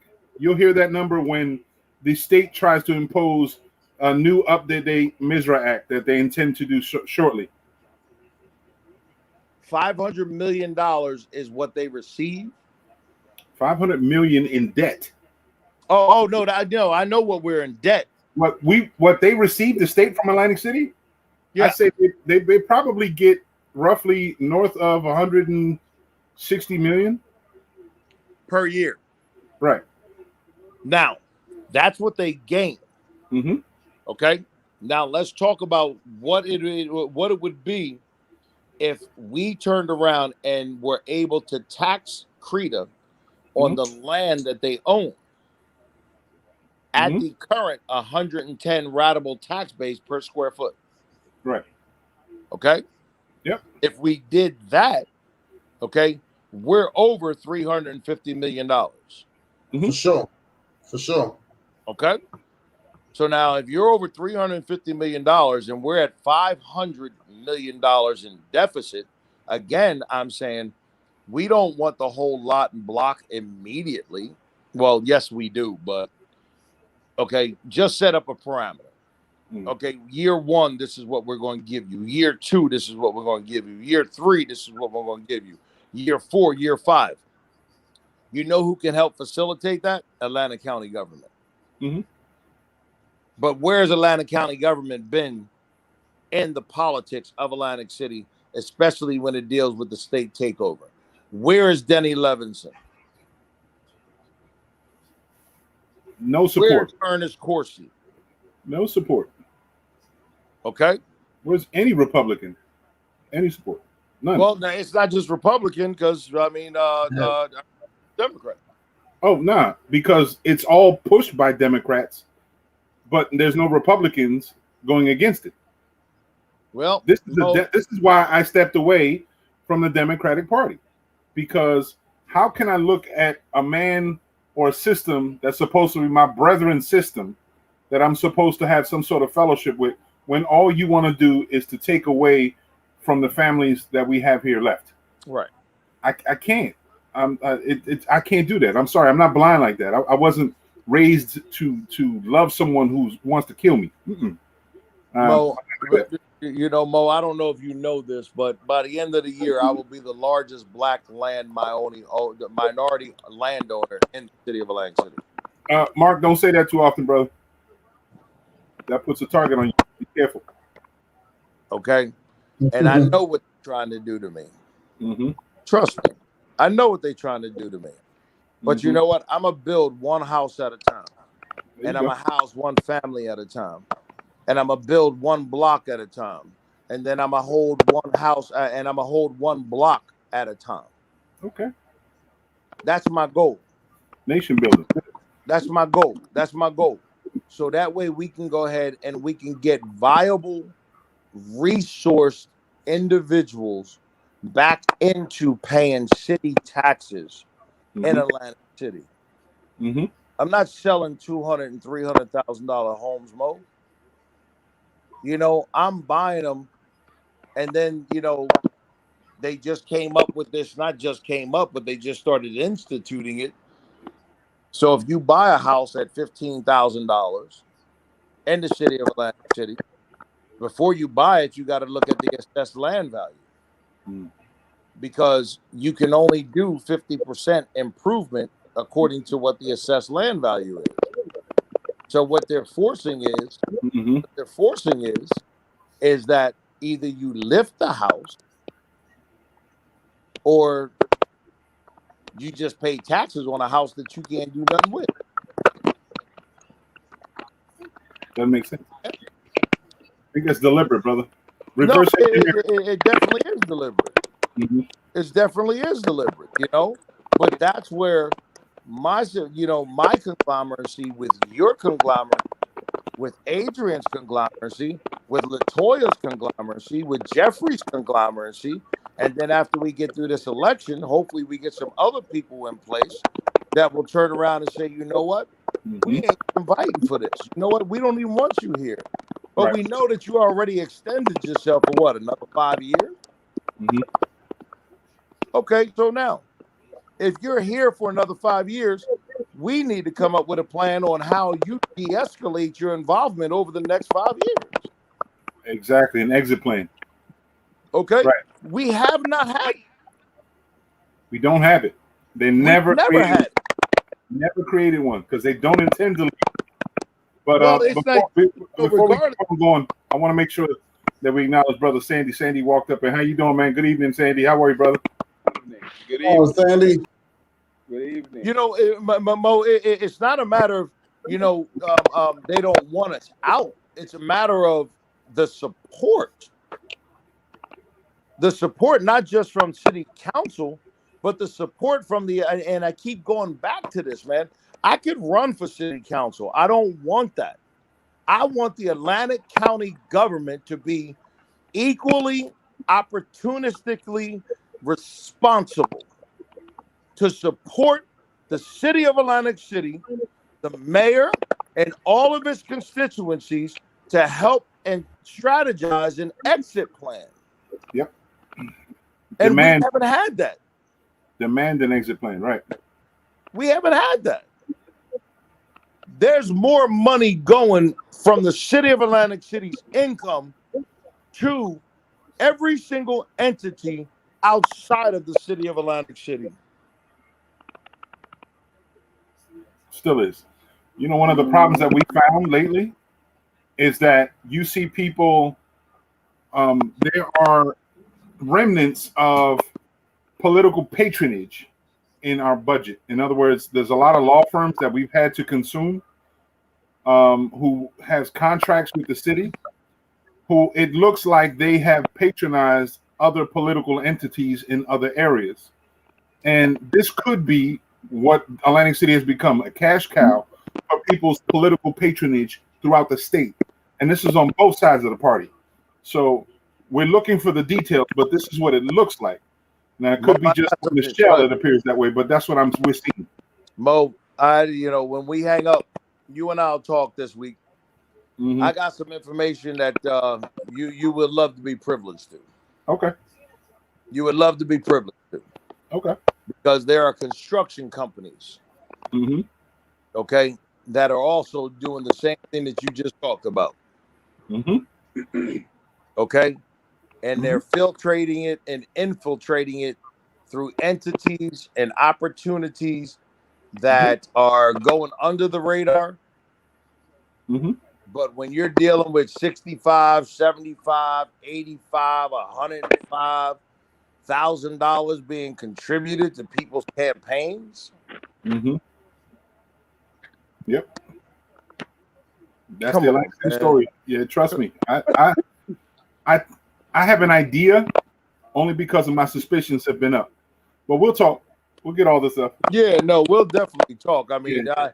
I don't even know, and I apologize, man, for taking this route with you, but it's for me, it still goes back to Adrian, the resources of training, in the police department. That's a number one concern for me.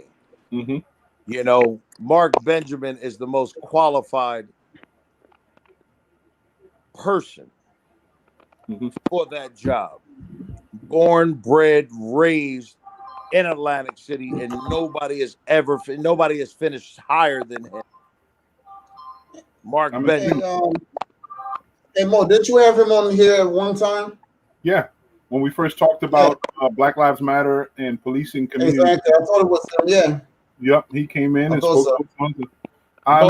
Hey Mo, if you do this, I promise you, I'll get Mark Benjamin on here if you come up with a topic that we can discuss. Oh, Mark will come on anytime we call him, anytime we ask him. So, Yeah, yeah. And Mark, he's accessible. Very much so, very articulate, very informative, and he's already explained on quite a few occasions how he's willing to do exactly what he says he's going to do, and he's shown it. And being an asset coming to the community, we got appreciation for him because he took the time, spent on for a while. I think this will be will be ideal to get him back on here, considering the environment and what's going on with all of the, the hearsay back and forth about the police this and police that. It would be good to get him back on here and actually get his perspective. I'll reach out and see if he's available for next show. Yeah, I mean, Marcus, listen, I was with him earlier yesterday, passing by one of the properties, and he pulled me over and talked to me about some things. And Mark is definitely, pro-police. Yeah. Pro-police. Yeah. But he's also pro-community, pro-unity, pro-black. And doing it and policing the right way. That's what you need for this type of environment right now, yeah. Policing the right way, serving and protecting. Absolutely. And if you're not fit for the job to serve first and protect second, then Yep. we don't want you in our city. Yep. Absolutely. But Mark, let me go on because I know Sandy's situation is he's kind of limited. I want to ask him if it's okay. Sandy, I'm gonna ask you. I'm gonna pose you the same question that we posed everyone in here. Do you think America is racist? Oh yeah, I think it's racist. What's the first word you said? Oh yeah. Yeah. Everybody said the same thing I said. We all carrying the same flag. We're all basically waving the same flag. It's just how we frame it. Because We're all part of I the said same gang, initially, or the public enemy. yeah. What I said is America isn't racist. Is the people behind it and the systems behind it make it racist. Okay. It's the only place that's able to foster racism and anti-racism under the same flag, the way we do. But the reality is, the people in power are more racist than the people who are being oppressed. And we have more reason to be because we've been oppressed, but we're still kind, caring, and believing. And the registered voters can prove that. Go ahead, It's Sandy. always good to have faith and good to have hope. You know what I'm saying? Absolutely. But Hope for a brighter day. at this point, America doesn't have anything else to do but be racist because most of the systems are racist. The systems. Mm-hmm. Yep. I agree that most of the prominent systems, like we talked about the school to jail pipeline, that's a system that's created, right? The system of education, people getting educated. It's easier for people to become drug dealers than they are getting educated. It's easier for people to find a gun than they would find a dictionary. There are certain systems that are placed that impoverished, if not disenfranchised, people, and it seems to weigh heavier based on race than any other factor. Mo, it's easier for a joker to get a gun than Mm-hmm. Absolutely. That's real talk. That's absolutely. That's real talk. Absolutely. And I'm talking about a legalized gun. It's easier for a joker to get a legalized gun than it is to get a driver's license. Mm-hmm. Driver's license, you need 6 points of identification. Yep. Right. Okay? To go ahead and get a legalized gun, you need 2 forms of identification and a residential status. So think about that concept. If to vote, licenses have been required to vote, and now New Jersey will be facing the same concept now moving forward because of the new license that's called the I forget it's real license. The real license program that has just recently been backed up. Right. That will be the only form of ID that will be accepted for voting. So if it's more difficult to attain a real license, driver's license, than it is a gun license, is it a part of tools to disenfranchise people and empower another? Well, because some of them ain't got IDs. I have a friend who happens to be white, who is administrator for the New Jersey Division of Motor Vehicles. And that information is a misclaimer. Okay? Because when they talked about that real license, the real license was also supposed to take the place of a passport. Right. That's a misclaimer. Right. That's a misclaimer. Right. All right. So, you can still vote with a identification card showing your residential status. So you're still going to need, birth certificate, mail, whatever. But what's more concerning about this election, Mo, and I'm not sure if you're aware of this, is that in the primary that we're having in June, they're using the old voting machines. Halliburton ones. In November, they're using new ones. Interesting. Control and in free form. Yes. Mm-hmm. So, and in the primary, they're using the old ones, but in the general election, they're using new ones. I think they're called Steinholtz machines. I made a claim and a request at the state level for all the machines to be looked at because they were internet based. All the machines they were using were internet based. In other words, immediately when things were being recorded, that information was disseminated via the internet Wi-Fi connection to all the locations and then the registrars and people who are supposed to account for it. We found an error because the minute that kind of information is available in the cyber universe, someone can get it and send it back out and mass, change it up. Yep. Either prevent it from changing up because it was like that, and that's one of the reasons why they tried to go back to it. Yep. So there's elements of contention that we have, real contention that we have moving forward against these machines. One of the things that we talked about is one of the most beneficial assets that we've lost is getting a receipt for our votes to say exactly who we voted for, what time we voted, and what location we voted. That would be a benefit. It was, because at least that can be accounted for. The cry was there's not enough money. Really, there's enough money to print out all this information that you must vote by mail to send not one publication, but 3 publications to let you know you will be sent something in the mail. And then when you get sent, it's not only the ballot, there's a ballot, an internal envelope, and an external envelope, and postage on it. So there's enough to spend that and not have a receipt on a machine that says you voted. Well, you got $120,000 right now being allocated for Atlantic County Commissioner for Thelma Witherspoon and Andrew Parker. $120,000 because of a clerical error. Okay, because Thelma was listed on some things where she shouldn't have been, and vice versa. Done by Edward McGettigan.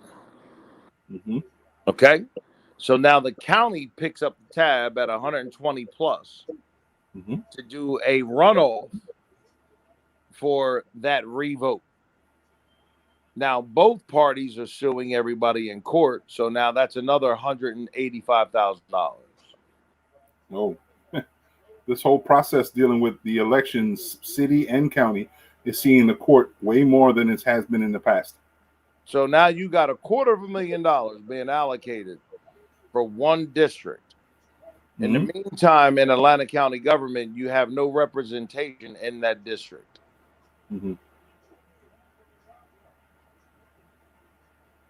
Now, we're going to see the same thing coming in Atlantic City. We're going to see the same thing. We have the primary. You got Foley on the Republican side.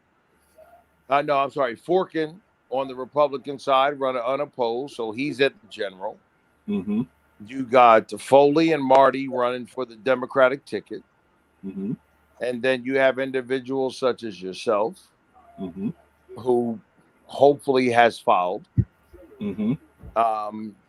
Maybe even somebody like James Whitehead, who have filed. Jimmy. And you also got Layman.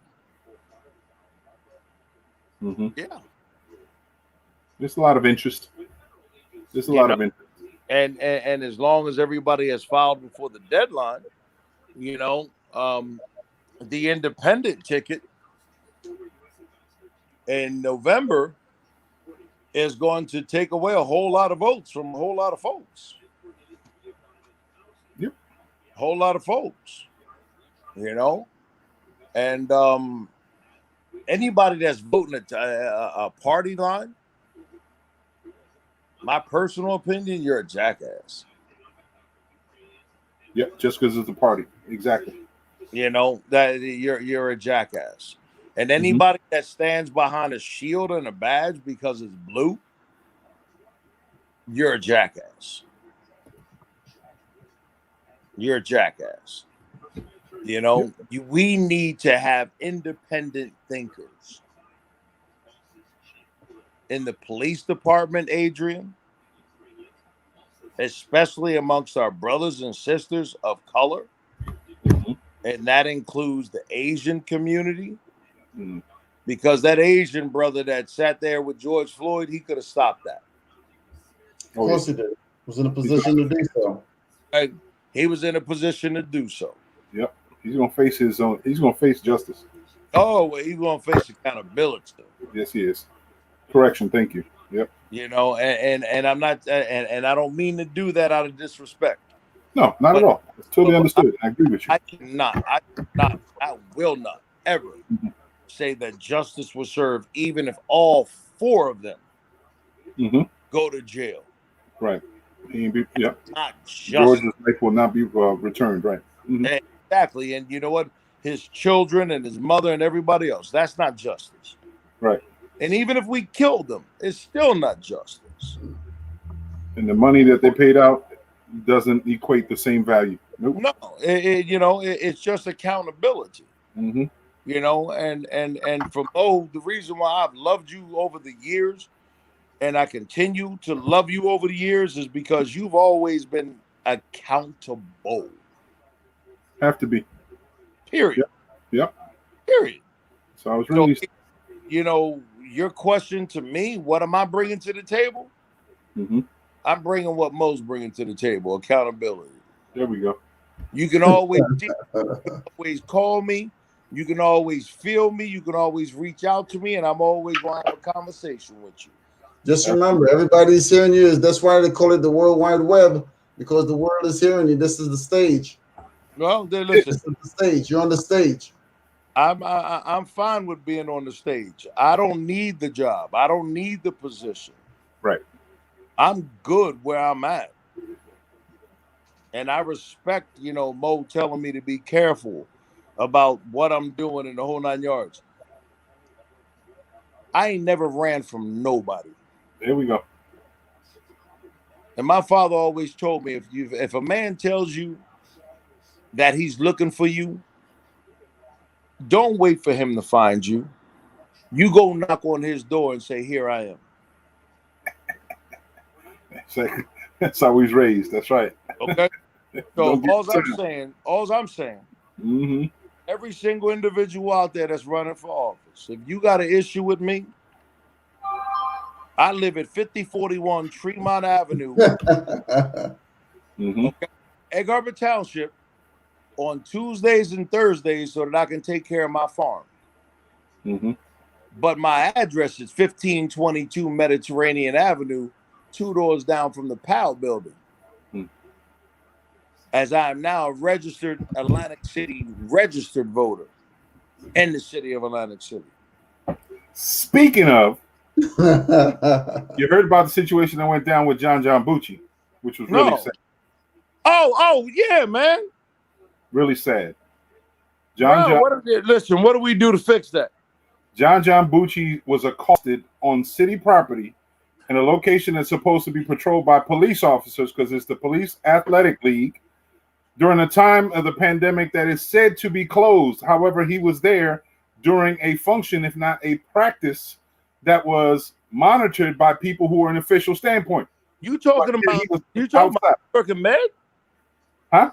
You talking about New York and Mediterranean Avenue? Yeah. Bro, my house is 2 doors down. Right. He was jumped right up front waiting for his cab.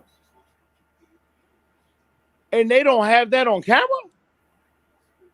According to what was told, ain't too much known about anything. And he maintains his spirit, but he's shaking. His sister says he's going through it really bad. It really hurt him, really, not only physically, spiritually, because he's struggling at night trying to rest. But he's struggling. But this man, anybody who knows John Bucci knows that he knows, if he knows you and he meets you, he'll remember your name always. Will greet you in the whole nine. If he remembers your birthday, he'll always say happy birthday on your birthday. He's a harmless person who we gave award to, a Hometown Heroes Award, a few years ago, because of how genuine his personality is and how he's always been supportive of Atlantic City, bro. Right. I said to him, he's the mayor without a title. Yeah, he's the ambassador of Atlantic City, period. Yep, exactly. So we had to go see him to support him at Ducktown, because that's where they were holding an event to go support him. I wanted to make sure I saw him and let him know how bad I felt that he went through it, and how my wife and I send our love and our son. And he first thing he asks is, "How is Ja? Is he okay?" You know, and he's always been that type of spirit. And again, we say the same thing.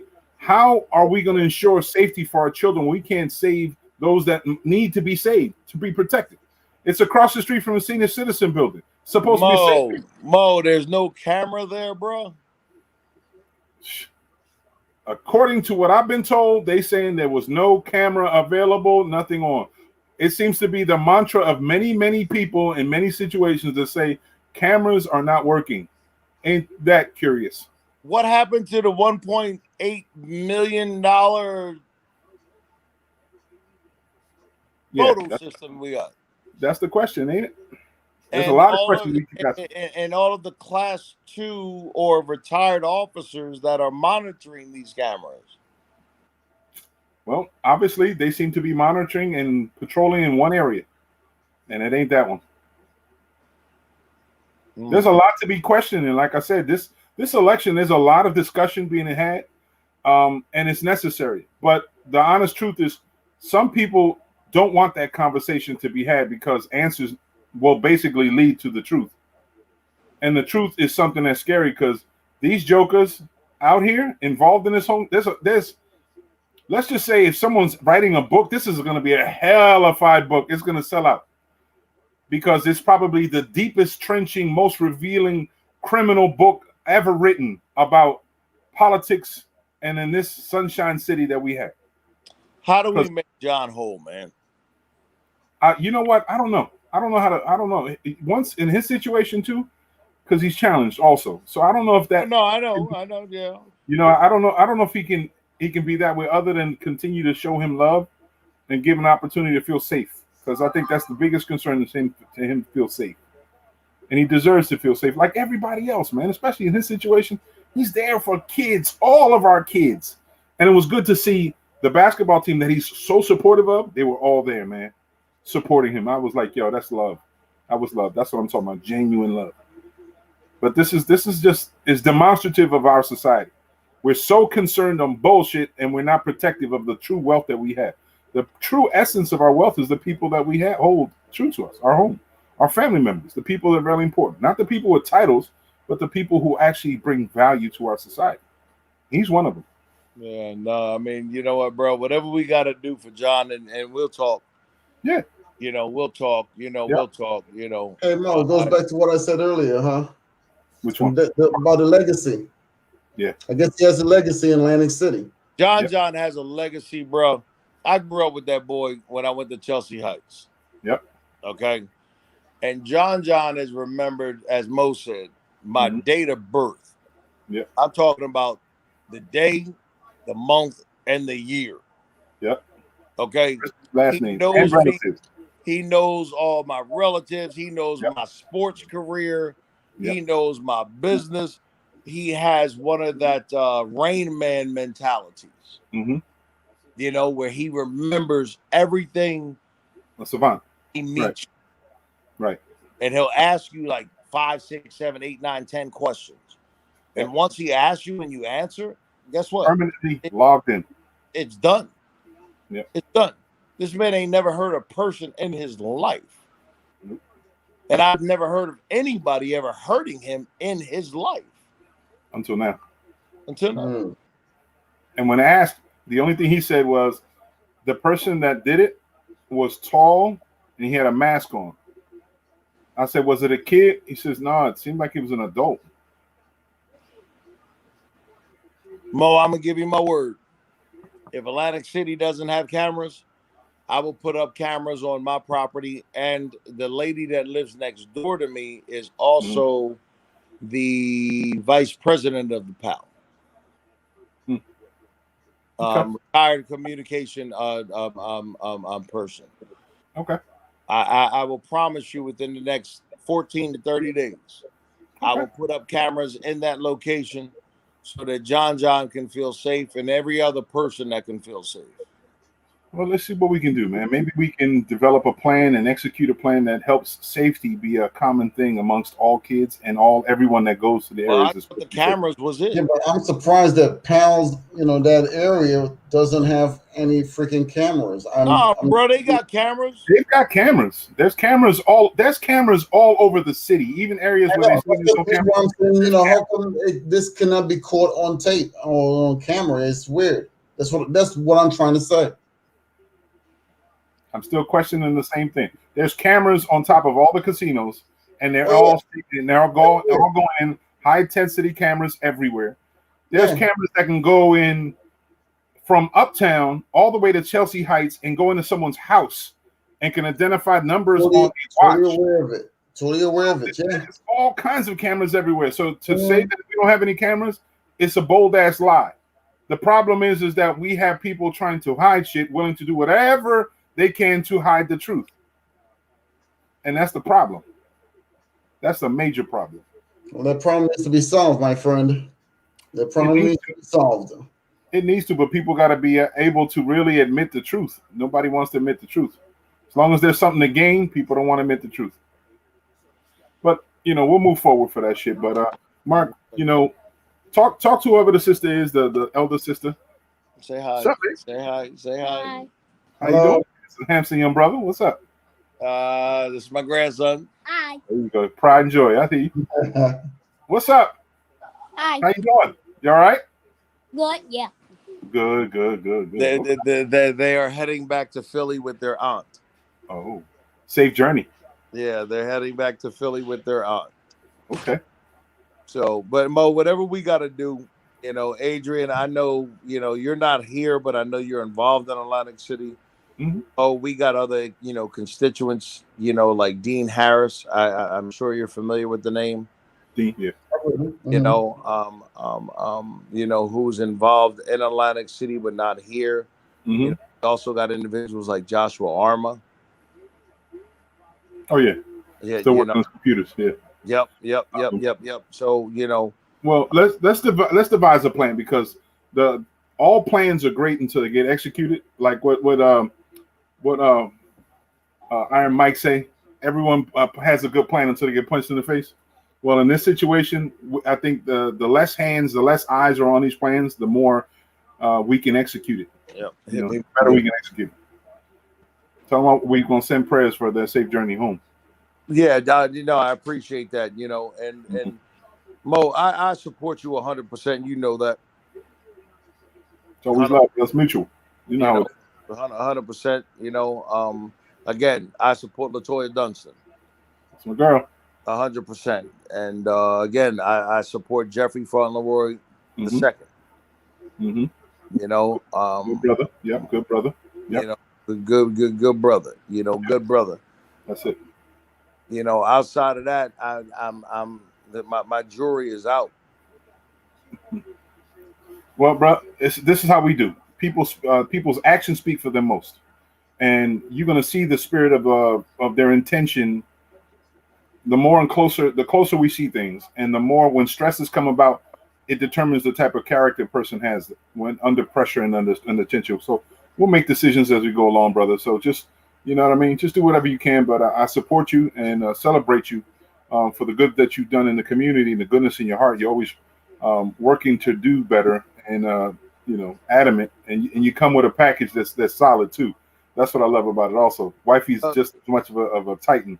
So y'all do what you got to do moving forward, brother. So we're gonna do what we can do. But before we move out, I wanted to make sure that we were all touched on a few things because one of the things that's important is that community is something that's extremely important, right? Moving forward, we are planning and in the final stages of planning Atlantic City's Unity Day parade and celebration. Sister Latoya has now led it. She's leading it, but we're all supporting it moving forward as Unity Day. And I can't recall exactly the date. I was hoping that she was going to come on and talk about the date, but we're going to have the Unity Day and we're going to make it nonpartisan, non-political, but it's all about the community. And we invite everyone to participate. One of the things I want to engage with you, Mark, is I'm going to engage you and Jeffrey to see if y'all can help and we're going to try to get the series, you know, the series that the bikes with the multiple seats. Yeah, And, oh, yeah. right. We're going to try to get a couple of those because we want to make sure that some of the senior citizens have an ability to travel. We're going to try to make sure that we have like the big wheels, the adult size big wheels on the boardwalk. And when we do this parade, it's all in love and fun. But I'm trying to encourage her to get the dunk tank because we're going to challenge some people to see. Let's see if you put your money where your mouth is and get in a dunk tank. We're going to have some fun with that too. Even before the community day, we have Atlantic City Day of Prayer. Day of Prayer. Mm-hmm. And that's something that, you know, Mimi Nambo and myself, you know, help organize. Mm-hmm. You know, I'm encouraging everybody to be able to come out, take a block. Mm-hmm. You know, we've been posting it and reposting it. You know, we're not there for 2 hours. We're not there to have a block party. We're just asking everybody throughout the 48 blocks of Atlantic City to just stand on a block. Give us 10, 15 minutes of prayer. Regardless of what denomination you be, regardless of what religious faction you're a part of, whether you believe in God or not, just stand in solidarity to gain back our blocks. That's what it is. To, you know, just to gain back our blocks. This is not about Ocean Inc. You know, this is not about Levi Construction. This is not about the city of Atlantic City government officials. This is not a political innuendo or endeavor. Right. This is something that Mimi Nambo and I came together after much thought and much prayer, and we put it out there together. And we're hoping that we can get at least one person throughout the 48 blocks of Atlantic City on every single corner. Okay. The date. Huh? The date. Give us a date. I believe it's May 7th, that Thursday. Okay. May 7th, and we're going to do what time? I believe it is. Hold on, Mo. Let me just look at my thing. Yeah, I was trying to find the flyer also. Yep. No. I just had to come out of it. May 7th is on a Friday. Okay.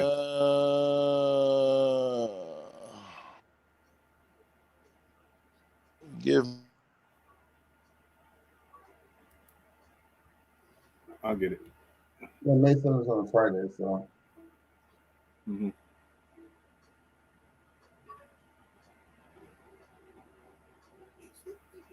Trying to get the information. So that's something that, you know, we'll share with everyone.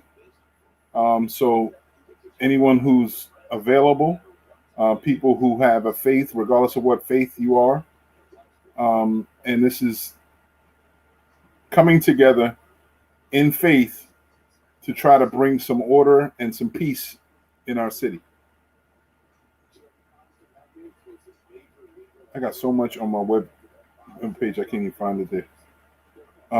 But back to what we were doing before, until Mark is able to come back on and find the date and all that stuff. Unity Day, I will get the date. She's supposed to have the flyer for us, so to try to bring some order and some peace in our city. So here we go. Let me kill that. Okay. So Unity Day is going to be moving forward. So we're going to have a good time with that. A lot of entertainment. We're looking to have COVID. Mo, I just inboxed it to you on your Facebook. Okay. Then I guess I'll get it in a second to try to make sure I get it. But I wanted to make sure that once the information becomes available on our Unity Day, everyone's aware of it. I want to make sure that it's something that everyone can enjoy and have a good time. You know, participate, and it's all about the community. It's about unity and community, giving a safe haven to our children, to adults, everybody to come out. We're going to try to make sure that it's available so everyone that does show feels comfortable and safe. It's going to be COVID aware, meaning we're going to take every step that we need possible to ensure that people are safe. We're going to have some nonprofit organizations that are going to help us with health initiatives, food initiatives, employment, work, faith-based initiatives, youth to businesses. Those are the things that are going to be involved in it. Nonprofits, national nonprofits, local nonprofits, all of those different organizations will be part of it. It will be in a cookout. We'll have our local men and women of the fire and police department involved in it also. So we'll have a cookout so people can enjoy some food as well, some beverage, have some live music, the staging. It's going to be a parade, and at the end of the parade, we'll have a gathering so everyone can enjoy themselves and be as safe as possibly can given the conditions. However, still be able to enjoy it. So look forward to it. I don't know why I'm having problems. I can't pop up what you sent me, Mark. It's just not coming. Wait, hold. It just wasn't coming up for some reason. I don't know why. But let me see if I can pop it back up. It's in your Facebook Messenger. Yeah. And I was trying to get it so I could show it to everyone here as the flyer come on. It's just what it is I have all this. Everything is up. Oh, you sent me the breaking AC. That's why. Okay. The prayer event. Okay, I was trying to see the flyer. Okay. Well, when you guys get offline, just start exchanging it, and like I said, I could probably post it online tomorrow. You know. Yep, it's May 6th at 7 p.m. So that'll be on a Thursday. Yep, May 6th at 7 p.m. Day of prayer. Together, let's experience this power of prayer. Okay. Yeah, what you sent me was the link to the breaking AC one. Okay. Yeah. I'll make sure that I send you the flyer. Okay. I have it. The bad part about it is that it's amongst the 5,000 other things that people share. You know, Hey, Mark, you're on Facebook there. You can ship me that flyer. Also put it in my inbox. I want to load it on the website. Okay. Are we friends? And more ditto for you with the Unity Day thing also. If you give me a flyer, whatever, I could post that on there also. Yeah, I'll do that. You know, then after the event happens, what's that? Are we friends on Facebook? Yeah. So, yeah, I didn't ghost you or anything. You're politically correct. Yeah, exactly. You know, I don't think I'm a stalker or anything like that. You know, I don't roll that way. Teasing. But when these events happen, like I said, those are the best type of events to put on the website. Right. You know, when these things happen, a lot of pictures will definitely help to show people, you know, what's going on in the area. Absolutely. So the more the merrier when it comes to the pictures. I'll make sure I know Latoya has a flyer and she was complete. She was supposed to come on with it. I'll make sure that gets to us for the website and also the flyer for the daring prayer, so we can do that because I know our calendar needs to be added. Some other things need to be added. Yeah, exactly. And after on the flyer of the day of prayer, there's actually Mo, what I sent you. They can actually sign up to say what block they're going to be on. Okay. So that way everybody just doesn't go to like Kentucky and the curb.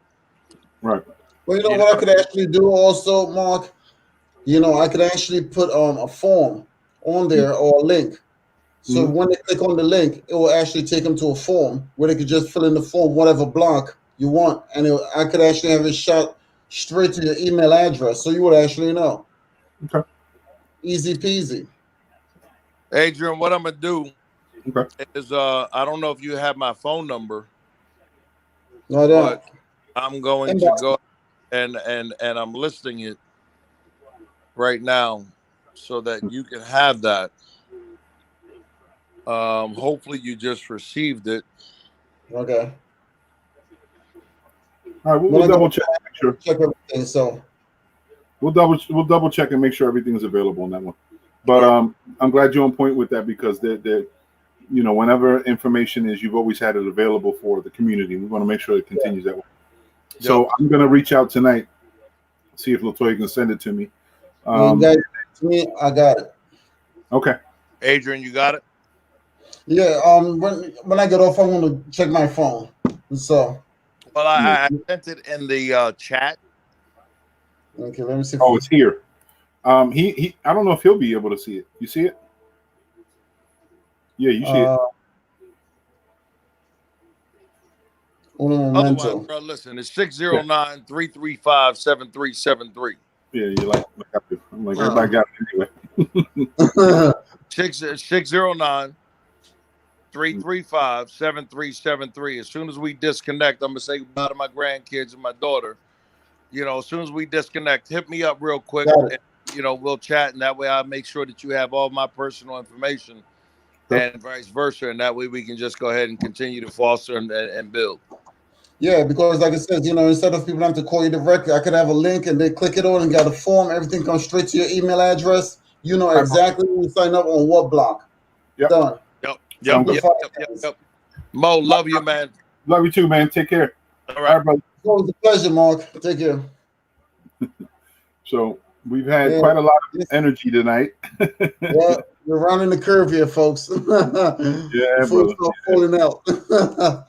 Yeah, Sandy was on there for a minute, got in 3 words, and he bounced. Yeah. So it's 10:30. I'm gonna say it's time to close out anyway. I gotta get up. It is. Time to wrap it up. Really. Like I said, man, get me that stuff for the Unity stuff. As soon as Toya get it to you, we'll be able to make it known to the general public. I will. Absolutely. I'll do that. Beautiful. In the meantime, between time, have a blessed weekend. And like I always say, be positive and test negative. Enjoy the weekend, no doubt. You and the fam. Right. That's right. Thank you, brother. So in closing, thank you for watching the New Norm 2.0 with Mo Delgado. I hope you got some information that was helpful. I know a lot of the times we've had a lot of passionate discussions about this and that. It's because we care about it. But ultimately, everyone has a right to have an opinion, and we respect everyone's opinion, regardless if it's different from ours or the same as ours. It's just the opportunity of being able to exhale.